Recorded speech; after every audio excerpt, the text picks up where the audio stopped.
सद्गुरु ओम गुरु श्री गुरु गजानन सद्गुरु सच्चिदानंद गुरु सच्चिदानंद सच्चिदानंद गुरु सच्चिदानंद सच्चिदानंद गुरु सच्चिदानंद सच्चिदानंद गुरु सच्चिदानंद सच्चिदानंद गुरु सच्चिदानंद ओम गुरु श्री गुरु गजानन सद्गुरु ओम गुरु श्री गुरु गजानन सद्गुरु सच्चिदानंद गुरु सच्चिदानंद सच्चिदानंद गुरु सच्चिदानंद सच्चिदानंद गुरु सच्चिदानंद सच्चिदानंद गुरु सच्चिदानंद ओम गुरु श्री गुरु गजानन सद्गुरु ओम गुरु श्री गुरु गजानन सद्गुरु सच्चिदानंद गुरु सच्चिदानंद सच्चिदानंद गुरु सच्चिदानंद सच्चिदानंद गुरु सच्चिदानंद सच्चिदानंद गुरु सच्चिदानंद सच्चिदानंद गुरु सच्चिदानंद ओम गुरु श्री गुरु गजानन सद्गुरु ओम गुरु श्री गुरु गजानन सद्गुरु सच्चिदानंद गुरु सच्चिदानंद सच्चिदानंद गुरु सच्चिदानंद सच्चिदानंद गुरु सच्चिदानंद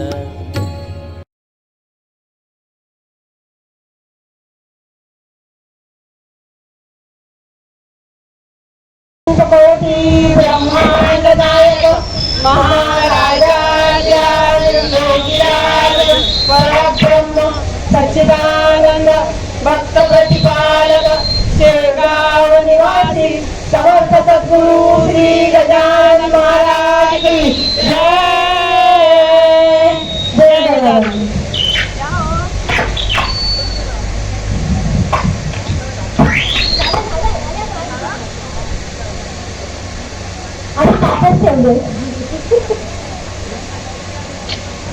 दादा महाराज म्हणजे श्री गणेशानंद सरस्वती महाराज त्यांना साष्टांग दंडवत करते। त्यांच्या पवित्र वास्तूत हे 3 दिवसांचे शिबिर संपन्न होत आहे।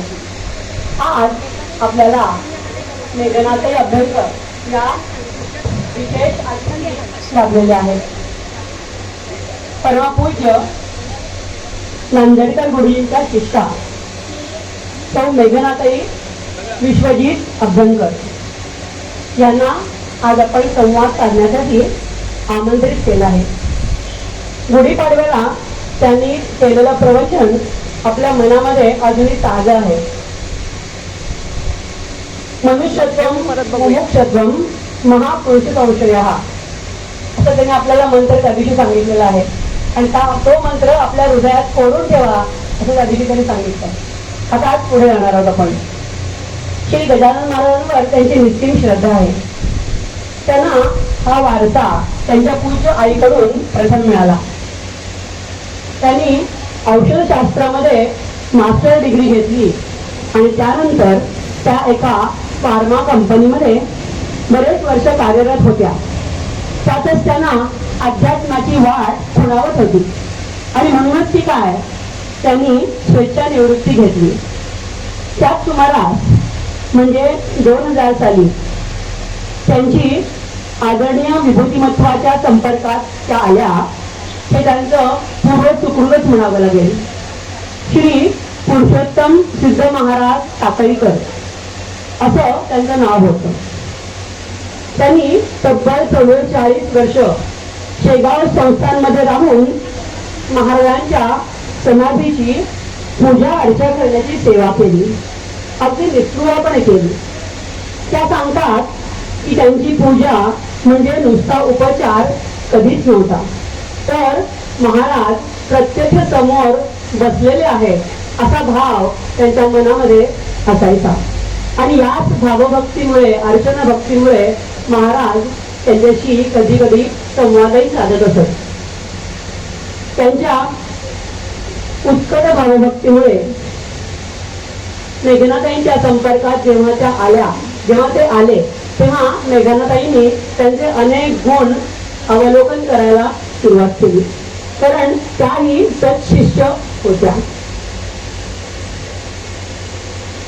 त्या सत्पुरुषांचे अनेक गुण म्हणजे जसं भक्ती, समर्पण भाव, निस्पृहता, प्रसिद्धी, परांमुखता, सर्वांना आपलंसं करण्याची त्यांची वृत्ती, या गुणांनी मेघनाताईंना विशेष आकर्षून घेतलं. त्यांनी श्री नांदेडकर गुरुजींच्या चरित्रावर आधारित एक पुस्तक लिहिलं. प्रेममय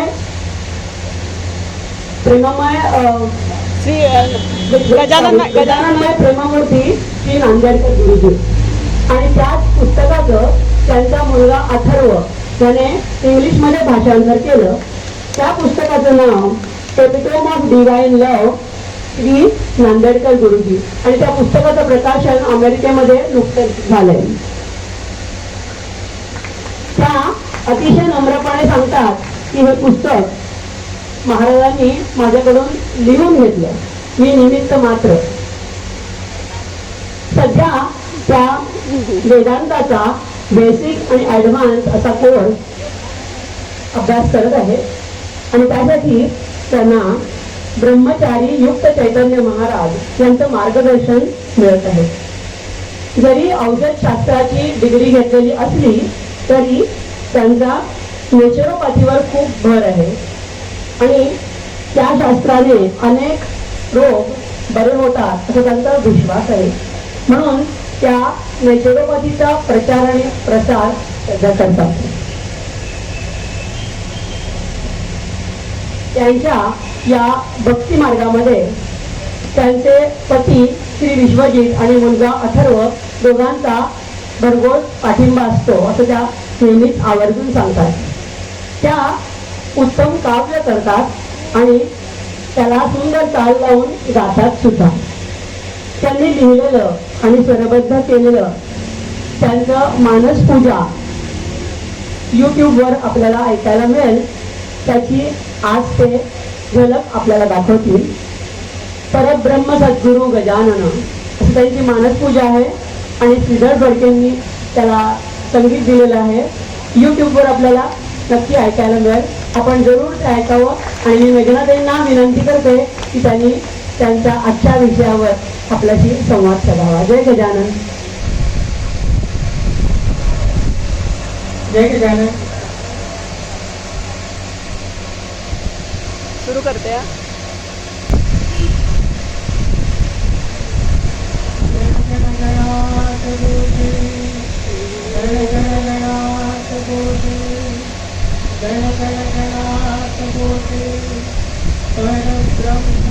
गुरु गजानन करते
गण गण गणात गोते गण गण गणात गोते गण गण गणात गोते. समर्थ सद्गुरु श्री गजानन महाराज की जय. परमपूज्य आदरणीय श्री नांदेडकर गुरुजी, श्री विशाल गुरुजी यांचं स्मरण करून त्यांना वंदन करते. श्री गजानन महाराज ठाणे उपासना केंद्राने त्या सुंदर शिबिराची आयोजना इथे केलेली आहे. खरोखर त्याचे आभार मानते आणि इतका आनंद होतोय सगळं बघताना. तुम्ही असे सगळे जमलेले आहात. प्रपंचातल्या इतक्या अडचणी असतात. अडचणी म्हणण्यापेक्षा आपण असं म्हणूया की नेहमी काही ना काहीतरी आपल्याला अडवत असतं, परमार्थापासून परावृत्त करत असतं. पण तरीही हे सगळं सोडून तुम्ही इथे जमलेले आहात म्हणून तुम्हाला आदरपूर्वक वंदन करते. समुद्रपूजन ही संकल्पना किती सुंदर आहे. मगाच्या गुरुजींनी सगळं सांगितलं की तिथे 46 विष्णूंचा वास आहे. सर्व नद्यांना समुद्र पोटात देतो हे सगळं सांगितलं. पण त्या व्यतिरिक्त मला असं वाटतं की निसर्ग हा सगळ्यात मोठा गुरु आहे आणि समुद्र किंवा आकाश यांच्या विशालतेचं आणि व्यापकतेचं आपण हे आज समुद्राचं पूजन केलं. अत्यंत प्रशांत असं समुद्र वरवर खवळलेला किंवा लाटा किंवा काय म्हणतात ते आवाज त्याचा वरवरचा जो असतो, पण आतमधून मात्र तो अत्यंत प्रशांत असा असतो. आणि सर्व नद्यांना, ओहोळ्यांना, नाल्यांना, सर्वांना तो आपल्यात सामावून घेतो. कसं आहे, ह्या नद्या सर्वांचं पाप धुतात असं म्हणतात. म्हणजे ह्या नद्यांमध्ये आपलं पाप उतरतं आणि त्या पापात सकट त्या नद्यांना समुद्र आपल्यात सामावून घेतो. त्यामुळे खरोखर समुद्राचं पूजन ही फारच संकल्पना आहे. दुसऱ्याचं वारा, त्याच्यातनं सगळं पाणी शोषून घेऊन सुद्धा आपण खारट असून सुद्धा सगळ्यांना तो मधुर पाण्याचा वर्षाव करतो. अशा अनेक गोष्टी समुद्राकडनं आपल्याला शिकायला मिळतात. दत्तात्रेयांच्या 24 गुरूंपैकी एक गुरु म्हणजे समुद्र. का तर समुद्र कितीही उसळला तरी तो आपल्या मर्यादेत राहतो. त्यामुळे ही मर्यादा, त्या मर्यादेकडे बघून दत्तात्रेयांनी समुद्राला 24 गुरूंपैकी एका गुरुचं स्थान दिलेलं आहे. तर अशी या समुद्राची आज आपण पूजा केली आहे. दुसरं, ह्या सगळ्या गोष्टींचा विचार केला तर त्या समुद्राची तुलना एखाद्या सत्पुरुषाची करता येईल. आपल्या ज्ञानोबा माऊलींनी म्हटलेलंच आहे, बोलते जे अर्णव पियूष काढते.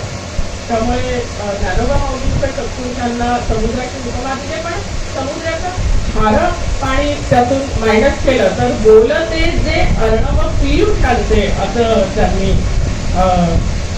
सत्पुरुषांना म्हटलेलं आहे. आज आपला विषय आहे राष्ट्रभक्तीचा. आणि आज आपण जिथे जमलेलो आहोत ती वास्तू म्हणजे दादा महाराजांच्या प्रयत्नांनी स्थापन झालेली जी वास्तू आहे. मला दादा महाराजांबद्दल विशेष आधी माहिती नव्हती. काल कदाचित तुम्ही त्यांचं चरित्र ज्योत्स्नाताईंनी तुम्हाला सांगितलं असेल तेव्हा माझ्यापेक्षा जास्त तुम्हाला त्याची माहिती असेल. पण एक मात्र मला नक्की माहिती आहे की ह्या वास्तूत ह्या सत्पुरुषांनी महाराजांची सेवा केलेली आहे. महाराजांचं दास्यत्व त्यांनी केलेलं आहे. आणि त्या वास्तूत आज आपण इथे हा जो कॅम्प आहे, ही शिबिर आहे, ही ह्या वास्तूत होत आहे. त्याचाही मला खूप आनंद होतोय.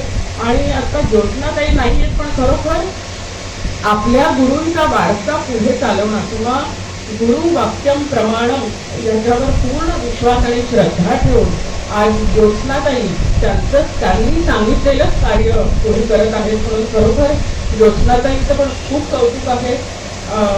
या सर्वांना माझा आदरपूर्वक नमस्कार.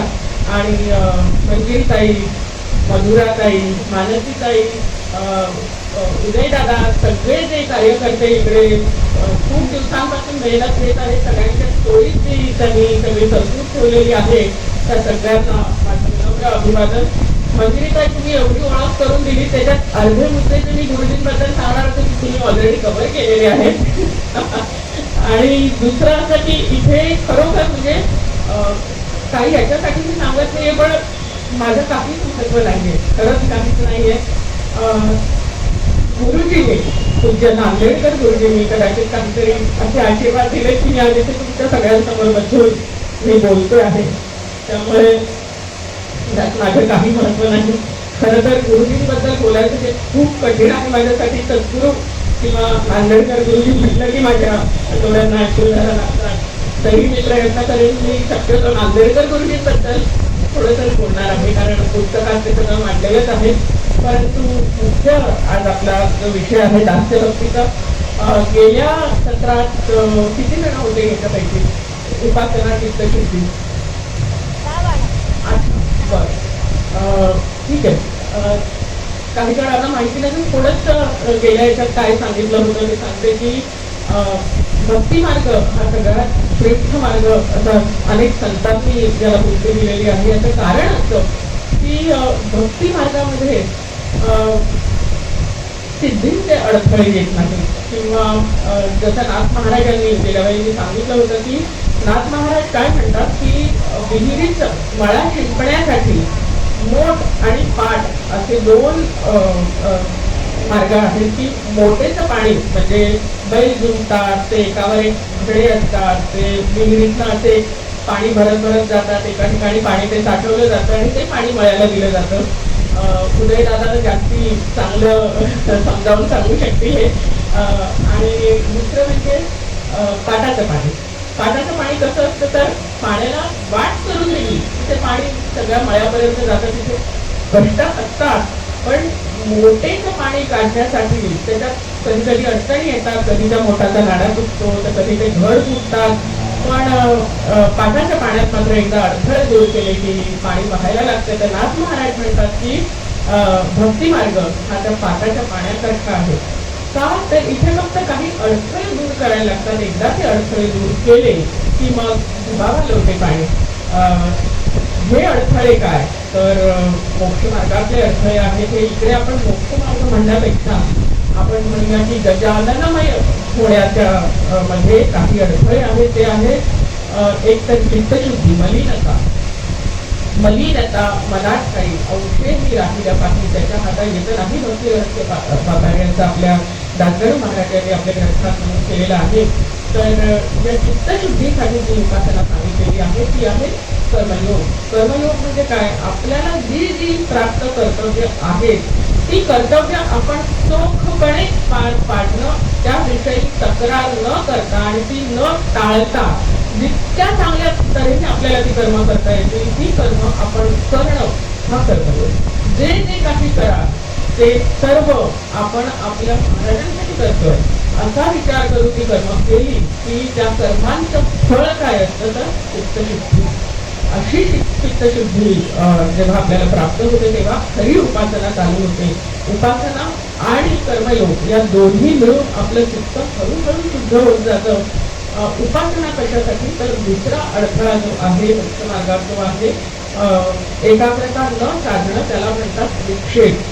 आपण पारायण करत असतो, आपलं मन कुठे कुठे भटकत असतं, प्रपंचात जात असतं, कुठे कुठे जात असतं. आता हे ऐकताना सुद्धा काही जणांचं चित्त समुद्रपूजनात असेल, काही जणांचं चित्त बटाटे वड्यांमध्ये असेल, काही जणांचं चित्त चहामध्ये असेल.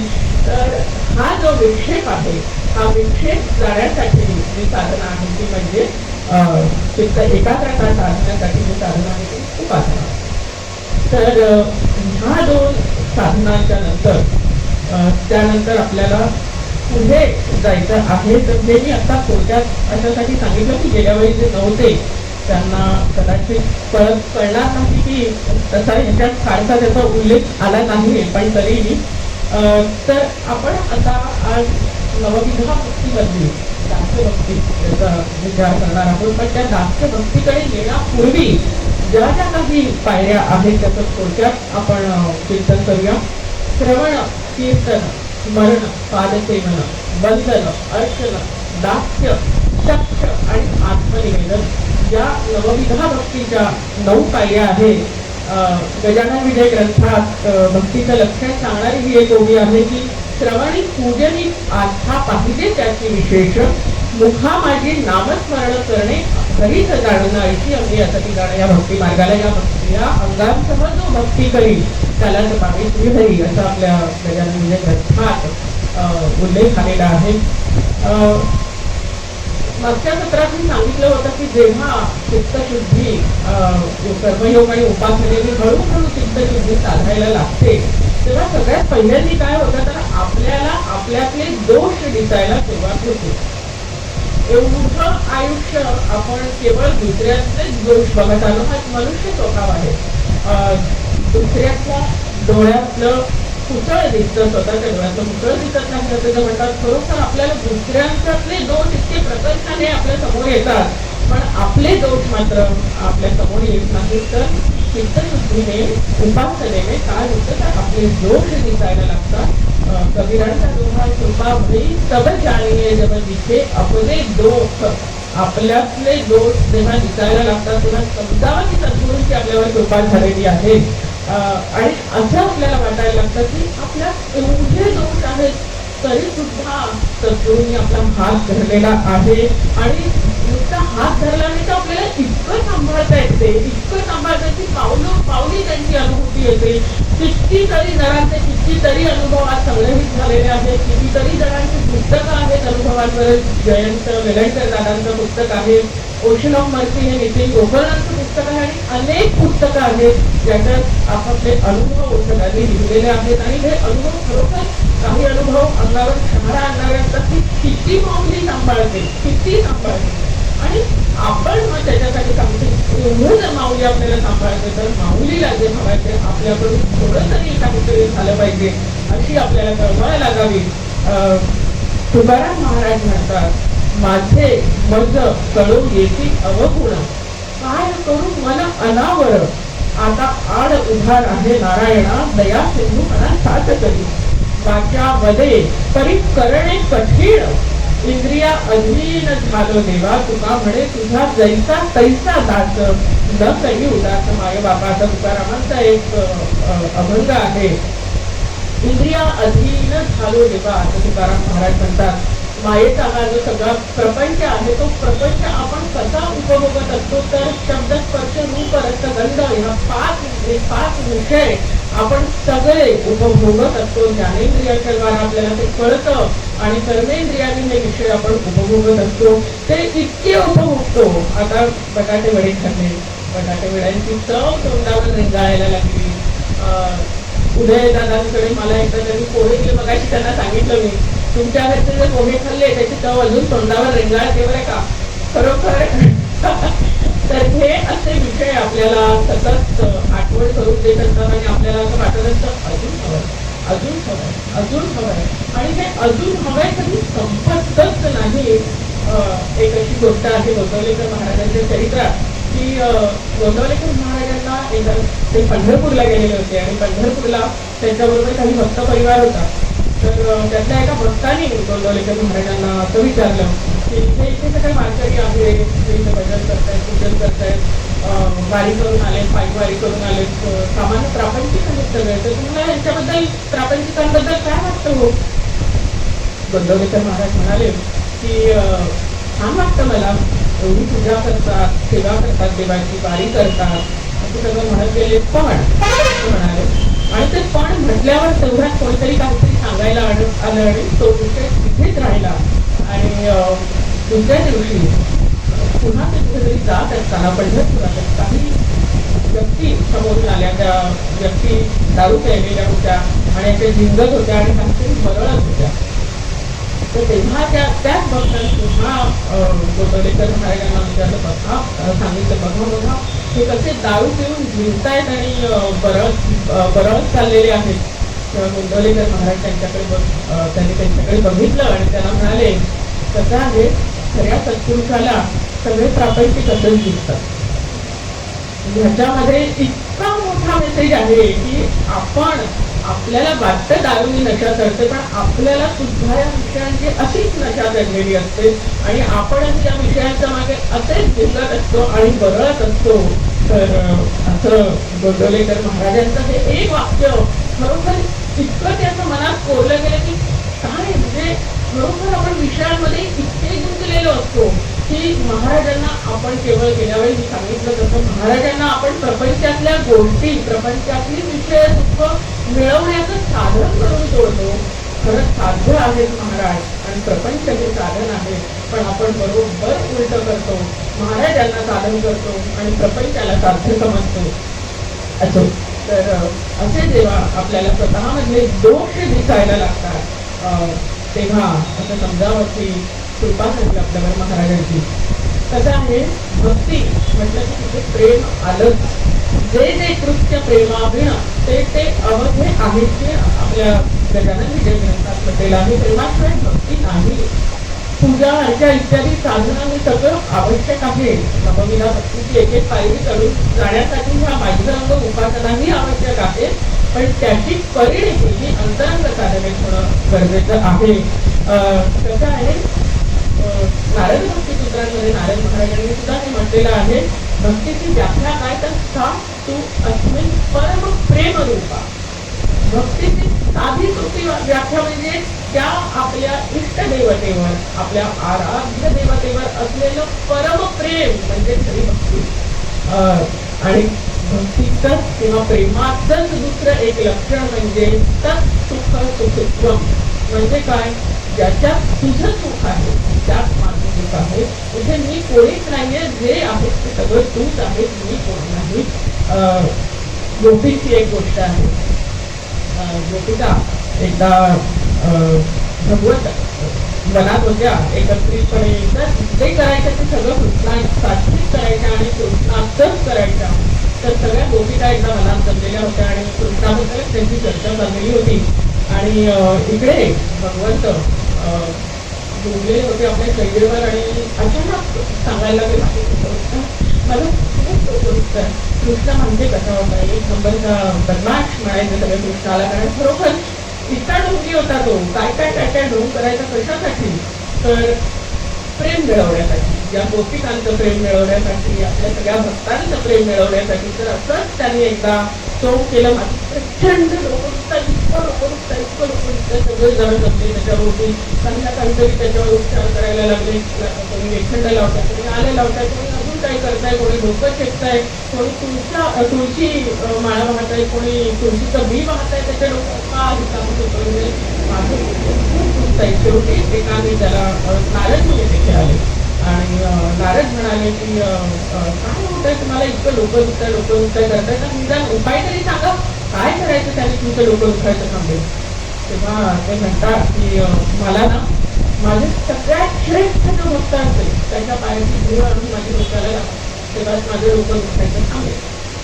आता नारदांनी विचार केला, भगवंताची सगळ्यात श्रेष्ठ भक्त म्हणजे कोण असेल, तर भगवंत म्हणजे विष्णूंचा अवतार, म्हणजे लक्ष्मी देवी त्यांच्या पायाची त्यांचे पाय टेपत बसलेले असतात.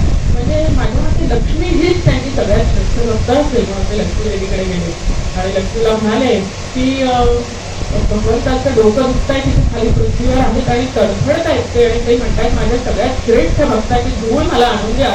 तर देवीजी तुमच्या चरणांची धूळ द्या मला, मी लगेच त्यांच्या डोक्यावर लावते.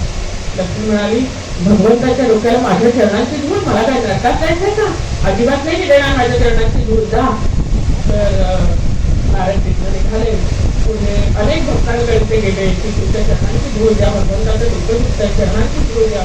कोणीही धूळ द्यायला तयार नाही. सगळ्यांना हेच वाटत होतं की आपल्या चरणांची धूळ भगवंताच्या डोक्यावर शक्यच नाही, आपण नाही देणार.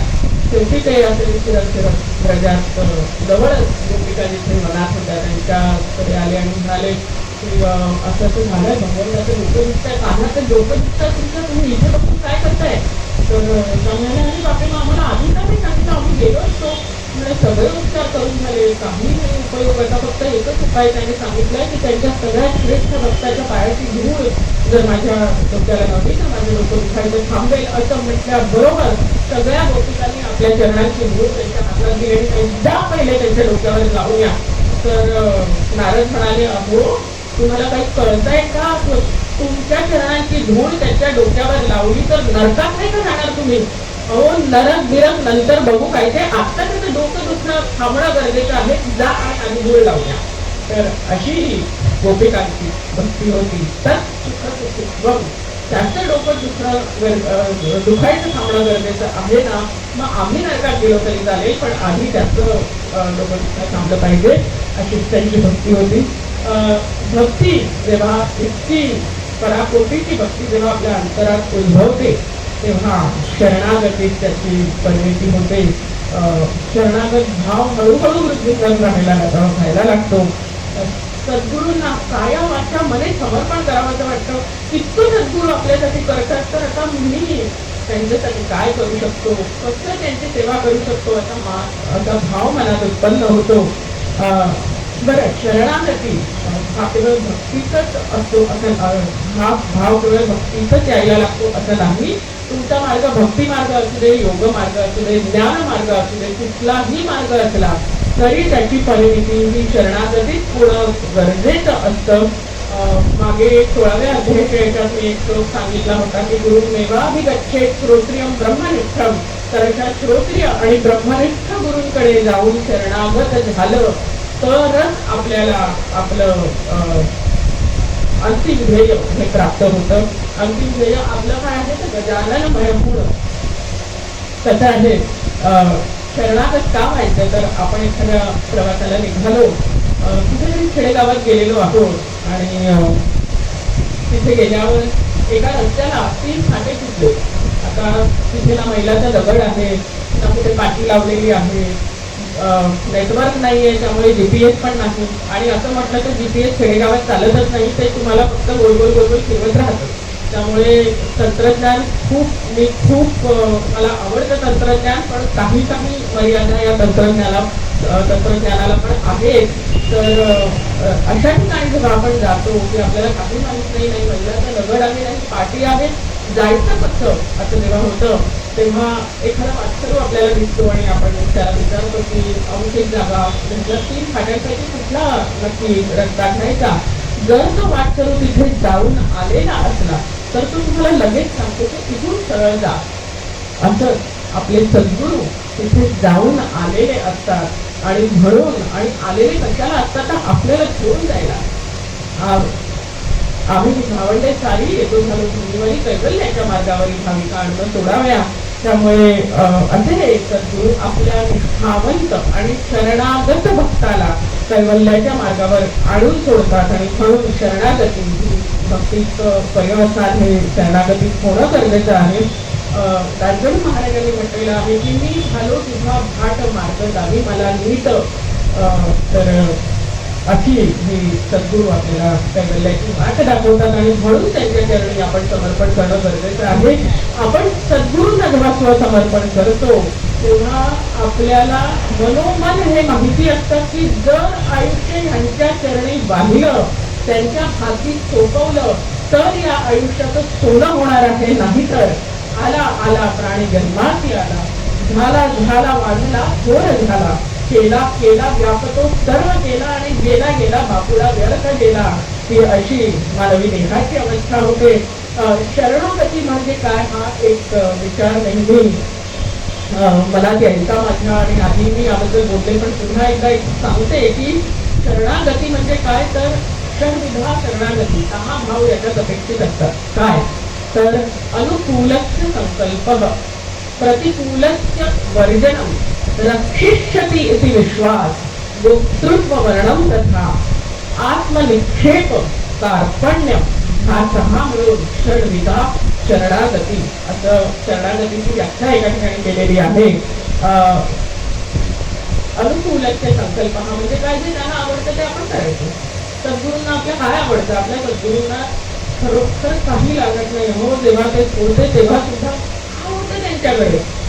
आता आपण त्यांना वस्त्र देतो, सोनं देतो, नाणं देतो, पैसे देतो, ते होते तेव्हा त्यांना काही हवं होतं का? बच्चूला मी त्याची पूजा केली तेव्हा त्याची पूजा केली, सगळे दागिने त्याला दिले तेव्हा त्यांनी काय सांगितलं की हे अवघे वृक्ष मला नको याचा स्पर्श, या नसत्या उपाधीचं माझ्या मागे लावू नको असं महाराज म्हणाले. त्याला काही नको, त्यांना फक्त हवायचा होता भाव, तुमचा शरणागत भाव, तुमचा भक्तिभाव. तुम्ही भावाने त्यांना सद्भावाने काहीही दिलत ना तरीही त्यांना ते चालतं आणि एवढंच दिलं की ते एवढं घाड देतात तुम्हाला.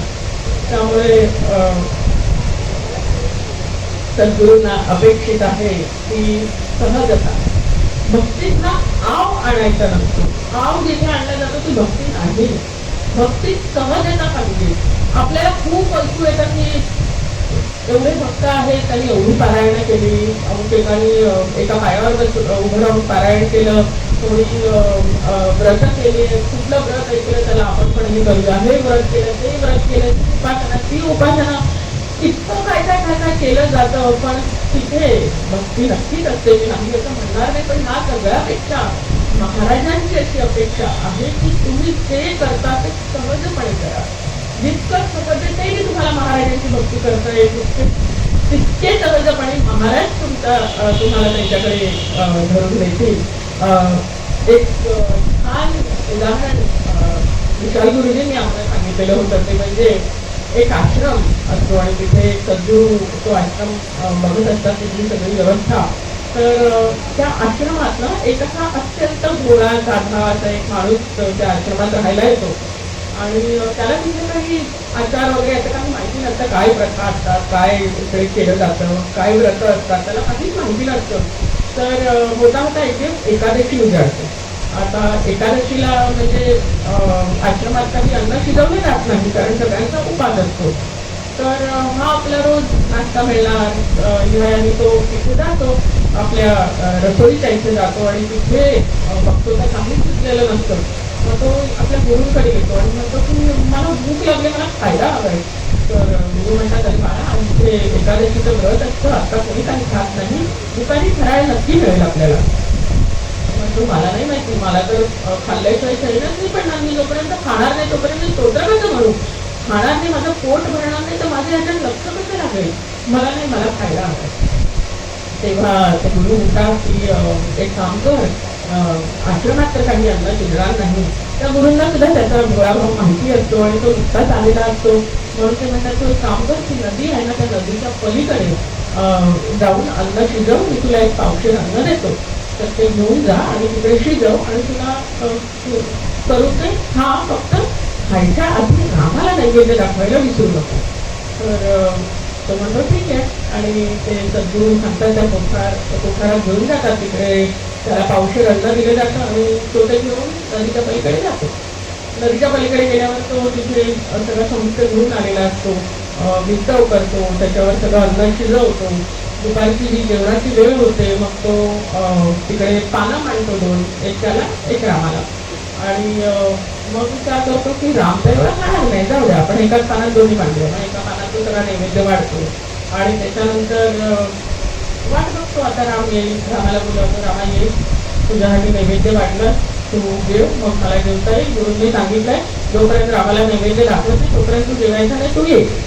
तर राम काही येत नाही, त्याला खूप भूक लागलेली असते, खूप तो तळमळत असतो, आता कधी येणार आहे, मी कधी जेवणार, मला भूक लागली.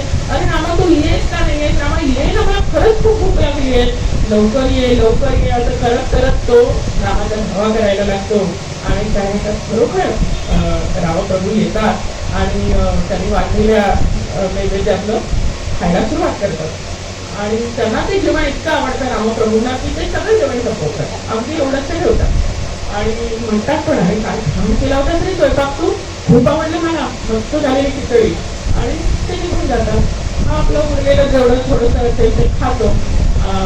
परत येतो आश्रमात संध्याकाळी, गुरुंना सांगतो की बघा पुढच्या वेळी मला पावशेर अन्न पुरणार नाही, मला जास्त अन्न द्या, कारण राम येतो, तुम्ही सांगितलं रामाला नैवेद्य दाखवा, मी रामाला नैवेद्य दाखवला, तो आला आणि सगळं घेऊन गेला, माझ्यासाठी एवढंच तेवढं, मला काही एवढं पुरत नाही, तेव्हा पुढच्या वेळी मला जास्ती अन्न द्या. गुरु म्हणतात ठीक आहे. त्यांना हसायला येतं, त्यांना असं वाटतं की त्याला कदाचित जास्त भूक लागत असते म्हणून तो असं म्हणत असेल आपण पुढच्या वेळी याला जास्त अन्न देऊ. पुढची एकादशी येते, ते त्याला अर्धाशे अन्न देतात, घेऊन जाते म्हणून जास्त लागतं ना हे. तो पुन्हा जेवण बनवतो, पुन्हा रामाला बोलावतो, रामा ये, गेल्या वेळेसारखंच ये, तुझं अन्न ह्यावेळी मी जास्ती आणलंय, तुझं ताट वेगळं वाटणार आहे, माझं ताट वेगळं, तुझ्या ताटातलं तू जेवून जा, माझ्या ताटातलं तू घेऊ नकोस, कारण मला पुरत नाही. आता राम येतो आणि त्याच्या मागून सीता आणि लक्ष्मण येतात आणि तो म्हणतो हे काय, आता हे दोघं कोण आहे इकडे, म्हणाली सीता लक्ष्मण, अरे मी त्यांना कशाला आणलं, मला तर महाराजांनी सांगितलेलं फक्त रामाला नैवेद्य दाखवायचा, अरे पण मला तुझा हा नैवेद्य एवढा आवडला की ह्या दोघांना मी घेऊन आलो बरोबर. तेव्हा म्हणतो अरे तेव्हा आज पण आपली उपास फार मला वाटतं. करून राम, सीता, लक्ष्मण तिघेही भरपूर अन्न खातात, पुन्हा एकदा याच्यासाठी थोडंसंच राहतं, पुन्हा गुरुंकडे जातो, पुन्हा हे सांगतो की ओ गुरु तुम्ही मला रामाला नैवेद्य दाखवायला सांगितलं, आता सीता पण आली, लक्ष्मण पण आला, आता पुढच्या वेळी अजून अन्न द्या. पुन्हा गुरु त्याला अजून अन्न देतात, त्याच्या पुढच्या वेळी भरत चतुर्वेद येतात, त्याच्या पुढच्या वेळी 88,000 ऋषी त्याचा प्रसाद ग्रहण करायला येतात आणि ते जेव्हा तिथे आलेले असतात तेव्हा ह्या गुरूंना काहीतरी शंका येते मला की हा दरवेळी माझ्याकडनं जास्तीत जास्त अन्न घेऊन जातो नक्की करतो तरी काय हा म्हणून ते हळूच तो गेल्यानंतरच्या नदीच्या काठी येतात आणि एका झाडाच्या आड उभं राहून ते बघत असतात हा आपला नैवेद्य वगैरे सगळा तयार करतो आणि त्याच्यानंतर रामाला बोलावतो मग गुरूंना तर राम वगैरे दिसत नसतो पण हा कोणाची तरी बोलताना दिसतो मी काय चाललंय हा कोणाची बोलतो काहीतरी याला भीड लागलेलं दिसतं एकटाच काहीतरी बडबडतो त्याचे बघतात तर खरोखर त्या ताटातला नैवेद्य हा संपत चाललेला असतो आणि मग ते तिकडे येतात आणि त्याला विचारतात अरे तू काय करतो तू कोण आहे तू कोण दिसतंय तुला म्हणजे गुरुजी असं काय करतात हे बघा हा राम सीता हा लक्ष्मण तिथे भरत हा शत्रुघ्न तिथे तो हनुमंत बसला किती एवढी मोठी शेपटी आहे बघा ना त्याची आता काहीच दिसत नसतं गुरु म्हणतात काय ह्याला काय झालं ह्याला काहीतरी भाग होत आहे बहुतेक तर तो विचारतो गुरु तुम्हाला दिसत नाहीये सगळी कोणी तर म्हणे नाही अहो आता ते दाढी मिशावाले पण आले कोणतरी मागे तर म्हणे कोण आले तर रामा मी रामाला विचारतो रामा तर मागचे सगळे कोण आहेत रे अरे ते ऋषी आहेत त्यांनाही कळलं की तुझं भोजन एवढं छान बनतं तेही भोजनाचा स्वाद घ्यायला आले तुझा असं म्हटल्यानंतर त्याच्या गुरूंना वाटतं की काहीतरी आपल्यातच दोष आहे ते त्या शिष्याला सांगतात बाळा मला कोणीही दिसत नाहीये रे पण ते जर तुला दिसत असतील तर मी त्यांना इथूनच नमस्कार करतो आणि तुलाही नमस्कार करतो की तुझा इतका साधा भोळा भाव आहे त्याच्यासाठी ते आले पण माझा मात्र इतके वर्ष मी उपासना करतोय तरी सुद्धा मला त्यांनी दर्शन नाही दिलं म्हणून मी आज तुझ्या पाया पडतो तेव्हा त्या शिष्याला इतकं वाईट वाटतं की अरे रामा तू ह्यांना दिसत नाही माझे गुरुजी आहेत रे तू त्यांना दिस रे नाही तर मला बरं नाही वाटणार तू त्यांना दिस पहिला आणि मग रामप्रभू त्यांना सुद्धा दर्शन देतात आणि असा हा सहज भाव त्या भक्ताला रामरायातच नाही तर राम पंचायत 88,000 ऋषी आणि या सगळ्यांचं दर्शन करवतो तर असा हा सहज भाव हा भक्तीत अपेक्षित आहे अनुकूलस्य संकल्प प्रतिकूलस्य वर्जना प्रतिकूल काय आपल्या महाराजांना आवडत नाही ते काय तर अहंकार आणि दंभ या दोन गोष्टी आपल्या महाराजांना अजिबात आवडत नाही दंभाचा तर महाराजांना अतिशय तिटकारा आहे आपल्या गजानन विजय ग्रंथात अनेक ठिकाणी आपण वाचलेलं आहे लक्ष्मण मुळे हे एक आहे विठोबा घाटोबांचं उदाहरण आहे कुठलाही म्हणजे मी जसा नाही तसा मी आहे असं दाखवणं म्हणजे दंभ जे आपण नाही उगाच कशाला करायला जायचं सहज भाव आपण असे आहोत आपण असे आहोत बाय आणि आपण काय आहोत हे आपल्याशिवाय दुसऱ्या कोणालाही इतकं छान माहिती नसतं एक आपल्याला माहिती नसतं एक आपल्या सद्गुरूंना माहिती असतं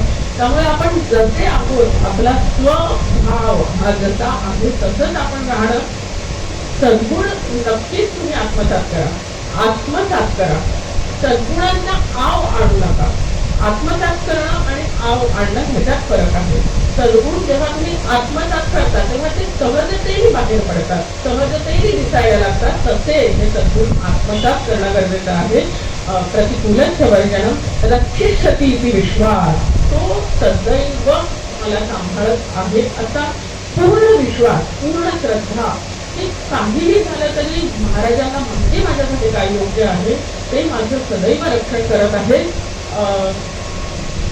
अवघ्या जगाचा कधी तो सांभाळ तुझं मोकल होईल कार्य असं अशी ज्ञानेश्वरीची एक ओवी आहे खरोखर सगळ्यांचा सांभाळ करतो तर तुम्हाला नाही का सांभाळणार हा एक विश्वास मनात असणं हाही एक शरणागतीचा एक गुण आहे आत्मनिक्षेप म्हणजे संपूर्ण समर्पित भाव लोकनाथही तुम्हाला आत्ताच बघते कधी आला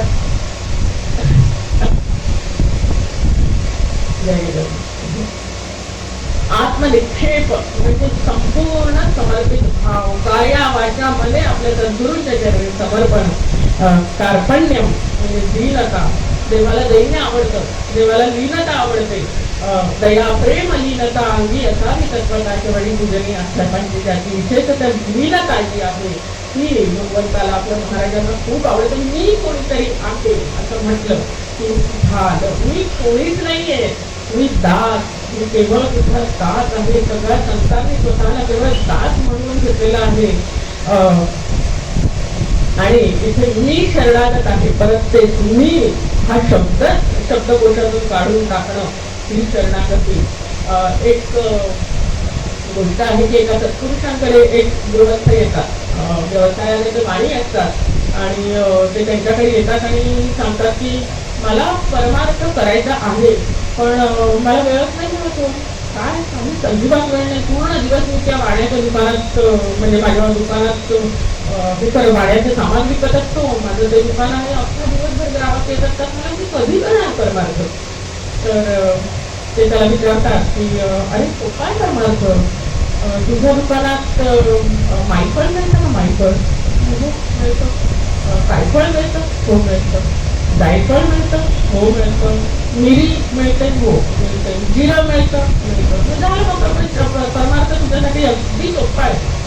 म्हणजे तर म्हणे अरे हे कायफळ, हे मायफळ आहे, ते जोपर्यंत जात नाही, जायफळ होत नाही, तोपर्यंत हे मी जेव्हा जिरे तेव्हा परमार्थ घडे. त्यामुळे असं आहे की आम्ही जेव्हा जातो तेव्हा हळूहळू सद्गुरूंची प्राप्ती होते. थोडक्यात शरणागती म्हणजे काय, तर तुला मंजूर ते मला मंजूर, तुमच्या इच्छेत माझी, त्यांच्या इच्छेत आपली इच्छा मिसळणं म्हणजे शरणागती. नाथ महाराज सांगतात, भगवंत अर्जुनाला सांगतात की शरण निघावयासाठी काय निघावे, गिरी कपाटी किंवा सेवावी दरकटी अथवा दिनपटी भवावे. अरे तुला शरण यायला तुला कुठे शोधू मी, तुला दरी खोऱ्यात शोधायला जाऊ का, हिमालयात शोधायला जाऊ का, कुठे येऊ तरी कुठे. तेव्हा भगवंत सांगतात की अरे तू मला शरणागत व्हायला कुठेही जाऊ नको, मी आहे तुझा हृदयस्थ आहे, तुझ्या हृदयात मी स्थिर आहे. तेव्हा तू अजून कुठेही मला शोधायला जाऊ नको, तुझ्या हृदयात माझी स्थापना केलेली आहेस ना, तू बा आता त्या हृदयस्थ परमात्म्याला शरण जा, म्हणजे मी तुला प्राप्त होईल. आपल्या गजानन विजय ग्रंथातल्या सर्व भक्तांनी, अनेक भक्त, भास्कर पाटील, पितांबर महाराज, बाळाभाऊ महाराज, बाईजाबाई, हे सगळे भक्त शरणागत भक्तच होते. आणि अशा शरणागत भक्तांना आपल्या माऊलीने माझं म्हटलेलं आहे, अशा शरणागत भक्तांना पुढे मोक्षाची प्राप्ती झालेली आहे. तेव्हा या भक्तांकडनं आपल्याला शिकायचं आहे. असं आहे की ह्या शरणागतीतून पुढे अनन्यता येते. अनन्यता म्हणजे काय, तर न अन्य इति अनन्य, आपल्यासाठी दुसरे कुठलेही आश्रय नसणं.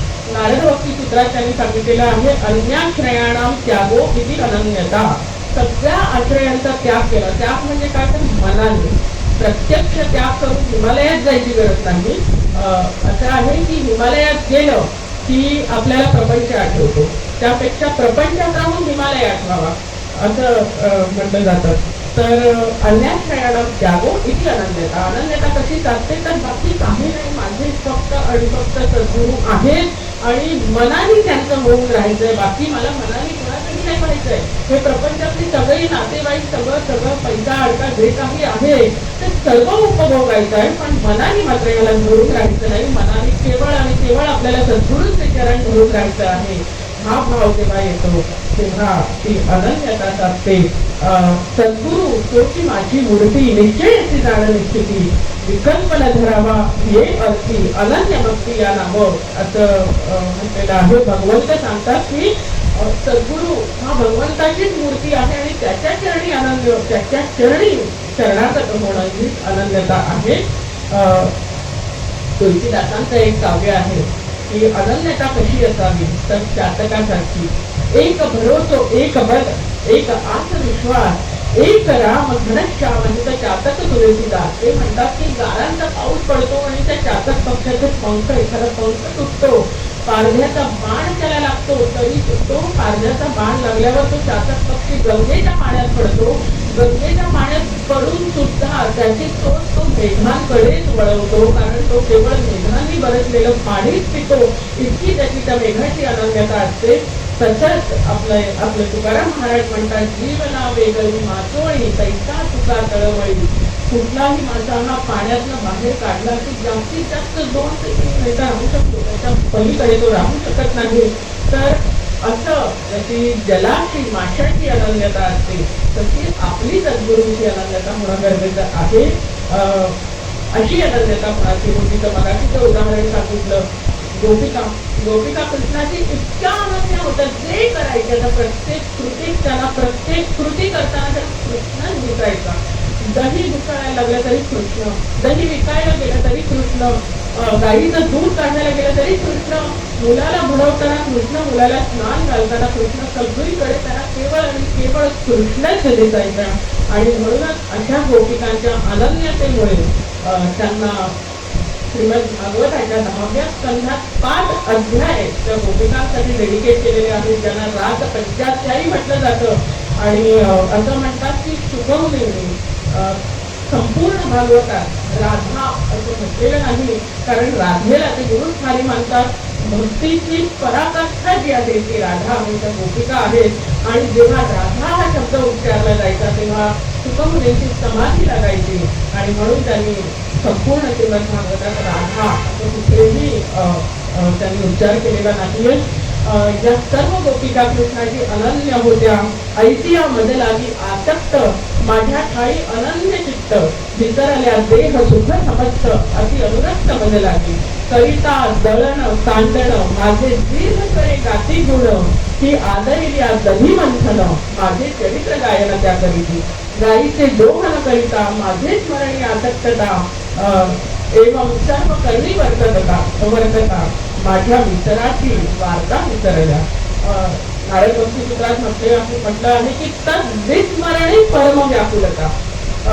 गोपिकांना कायम आणि कायम कृष्णाचं स्मरण असायचं, इतकं की एक क्षणभर जरी कृष्णाचा वियोग झाला तरी त्यांना खूप व्याकुळ व्हायला पाहिजे. तर अशी व्याकुलता होणं हे सुद्धा भक्तीचं एक लक्षण आहे असं नारद भक्ती सूत्रात सांगितलं गेलेलं आहे.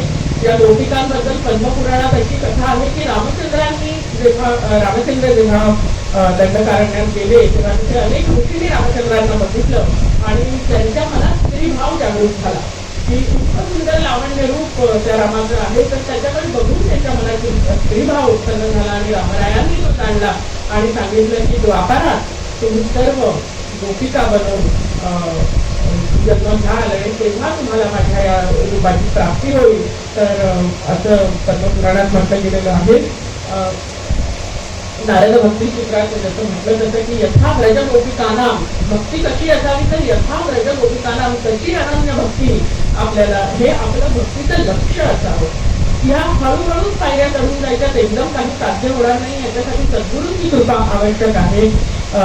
तर अशी ही भक्ती गुरुमाता, गुरुपिता, गुरुस्वामी, गुरुकुलदेवता, गुरु वाचवणी सर्वथा आणि देवता स्मरेना, ही जी भक्ती आहे ही अनन्यता.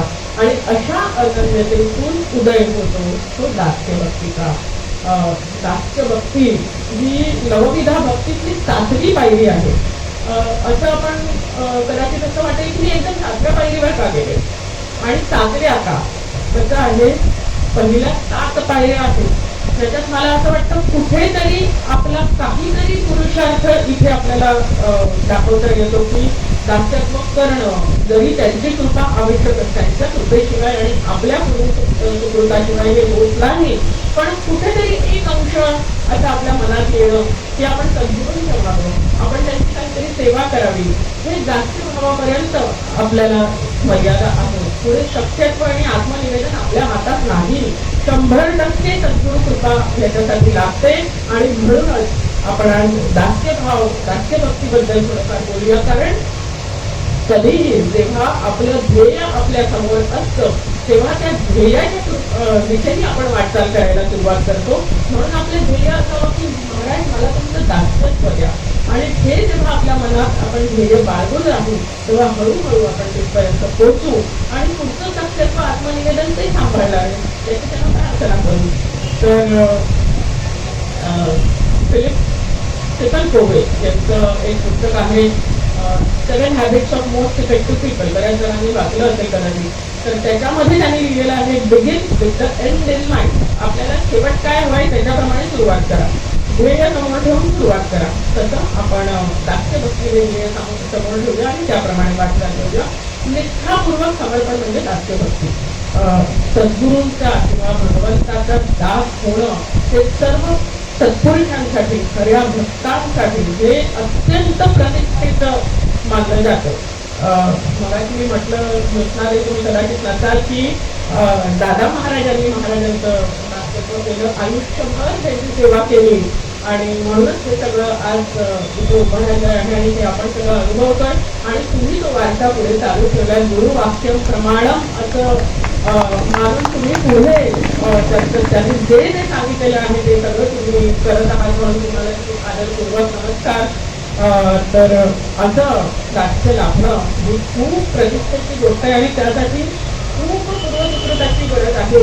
खरोखर ज्योत्स्नाताई, तुम्ही भाग्यवान याच्यासाठी आहात की तुम्हाला खूप दिवस त्यांचा सहवास मिळाला आणि तुम्हाला त्यांची सेवा करता आली. माझे गुरु आंबेडकर गुरुजी केवळ 17 वर्ष मला त्यांचा सहवास मिळाला.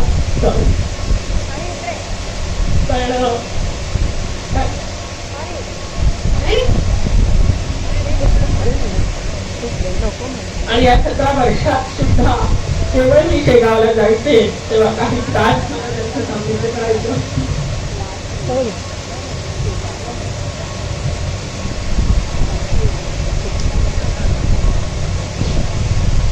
त्यामुळे खरोखर भाग्यवान आहात तुम्ही. तर नाट्यभक्तीने काय घडतं, तर नाट्यभक्तीने आपल्या सर्व विकारांचा नाश होतो. आपल्या अगदी सद्गुण आपोआप जडायला लागतात, कारण देवाचं नाट्यत्व करून आपलं चित्त शुद्ध होतच जातं आणि सगळी उपासना आपोआप आपल्याकडून आपले सद्गुरू करून घेत असतात. भास्कर पाटलांनी याची सेवा केली. पुढच्या सत्रामध्ये आपण बघणार आहोत अवघ्या उपाधी मिळत आहे. भास्कर पाटलांबद्दल महाराज बोललेले आहेत, त्याच्याबद्दल आपण पुढच्या सत्रात चर्चा करणार आहोत. गोविंद बुवा टाकळीकर जेव्हा पहिल्यांदा त्यांना महाराजांचं दर्शन झालं तेव्हा त्यांनी काय सांगितलं सगळं शेगाव निवासी जनांना की तुमच्या शेगावी अमोल आले रत्न घेत्या सांभाळा, हे न शेगावर राहिले पंढरपूर खचित झाले, साचे बोलते येथे आले साक्षात हे पांडुरंग, त्यांची तरतूद ठेवावी, सेवा यांची करावी, यांची आज्ञा मानावी, वेदवाक्यापरी हो सेवा यांची करावी, असं ते म्हटलेले आहेत. आणि त्याप्रमाणे भास्कर पाटील, पितांबर महाराज, बाळाभाऊ महाराज, बाईजाबाई सगळ्यांनी त्यांची सेवा केली आणि ते गजाननमय झाले. नांदेडकर गुरुजी यांना सगुण सेवा, आपल्याला असं वाटतं की त्यांनी समाधीची पूजा केली, पण नांदेडकर गुरुजींसाठी मात्र तिथे प्रत्यक्ष महाराज बसलेले असायचे. तुमच्यापैकी कोणी जर त्यांना बघितलेलं असेल पूजा करताना तर तुम्हाला आठवणी ते इतके चालली नसायचे पूजेमध्ये, त्याचं काहीही लक्ष नसायचं. केवळ ते आणि माऊली एवढंच त्यांचं त्यांना दिसत असायचं. बाकी आजूबाजूला कोण आहे, कोण भक्त येत आहे, काय करत आहे, काहीही लक्ष नसायचं. पण जेव्हा एखादा भक्त मागून फुलं वगैरे फेकायसाठी लगेच मागे बघायचे आणि रागवायचे की फेकतात का फुलं महाराजांवर, अगदी महाराजांना अशी फुलं वाहणार तुम्ही, तेव्हा इथे एवढ्यासाठी ते फक्त मागे बघायचे, नाहीतर त्यांचं कोण येत आहे, कोण जात आहे, काहीही लक्ष नसायचं. या सर्व सत्पुरुषांना, संतांना दास्यत्वात काय आनंद मिळायचा. निवृत्तीनाथ हे आपल्या ज्ञानोबा माऊलीचे गुरु होते. त्यांनी ज्ञानेश्वरीची सुरुवात करतानाच लिहिलेलं आहे, ओम नमो द्या वेद प्रतिपाद्या, जय जय सरस्वत वेद्या स्वरूपा गणेशा देवा तूची गणेशू, सकल मती प्रकाश म्हणे निवृत्ती दाचू अवधारी जोडी. स्वतःला त्यांनी संपूर्ण भावार्थ लिपिकेत निवृत्तीचा दात म्हणून घेण्यात अनन्यता, त्यांना खूप आनंद त्याच्यात वाटलेला आहे. आणि ज्ञानेश्वरीच्या 13व्या अध्यायात त्यांनी गुरुसेवा कशी करावी याबद्दल किती ओव्या लिहिलेल्या आहेत. म्हणजे अक्षरशः मला ती वाचून इतकी गंमत वाटली की त्यांनी काय काय लिहिलेलं आहे. तर गुरुंची अंतरंग साधना हीच त्यांची खरी सेवा आहे असं त्यांनी म्हटलेलं आहे. पण त्या अंतरंग साधनेने जेव्हा गुरु मला सांगतील काय हवं ते मागत, तेव्हा मी गुरुंना काय सांगेन की मला तुमचा जो परिवार आहे तो सगळा परिवार मलाच व्हायचा आहे. तुम्ही जिथे पाय ठेवता त्या पायाच्या खालची माती मला व्हायचं आहे. जिथे तुम्ही तुमच्या पादुका आहेत त्या पादुका मला व्हायचं आहे. पादुका घालणाराही मलाच व्हायचं आहे. छत्र मी होणार, छत्र धरणाराही मीच होणार. ज्या पाण्याने तुम्हाला स्नान घातलं जातं ते पाणी मीच होणार, स्नानही मीच घालणार, उठणंही मीच होणार. म्हणजे त्यांचं असं त्यांनी लिहिलेलं आहे की हे तुमचे अनेक शिष्य आहेत पण ते सगळे शिष्य पण मीच होणार. म्हणजे आता वाचताना मला खरोखर गंमत वाटते किती स्वार्थीपणा आहे हा, की दुसऱ्यांना काही चान्स द्यायचा नाही, स्वतःच सगळं करायचं. पण खरोखर त्यात किती प्रेम आहे सद्गुरूचं, किती प्रेम आहे की सगळं काही मलाच करायचं आहे, बाकी कोणालाही नाही. ते सगळ्यांमध्ये जो कोणी आहे तो मीच व्हावा असं त्यांना म्हणायचं आहे.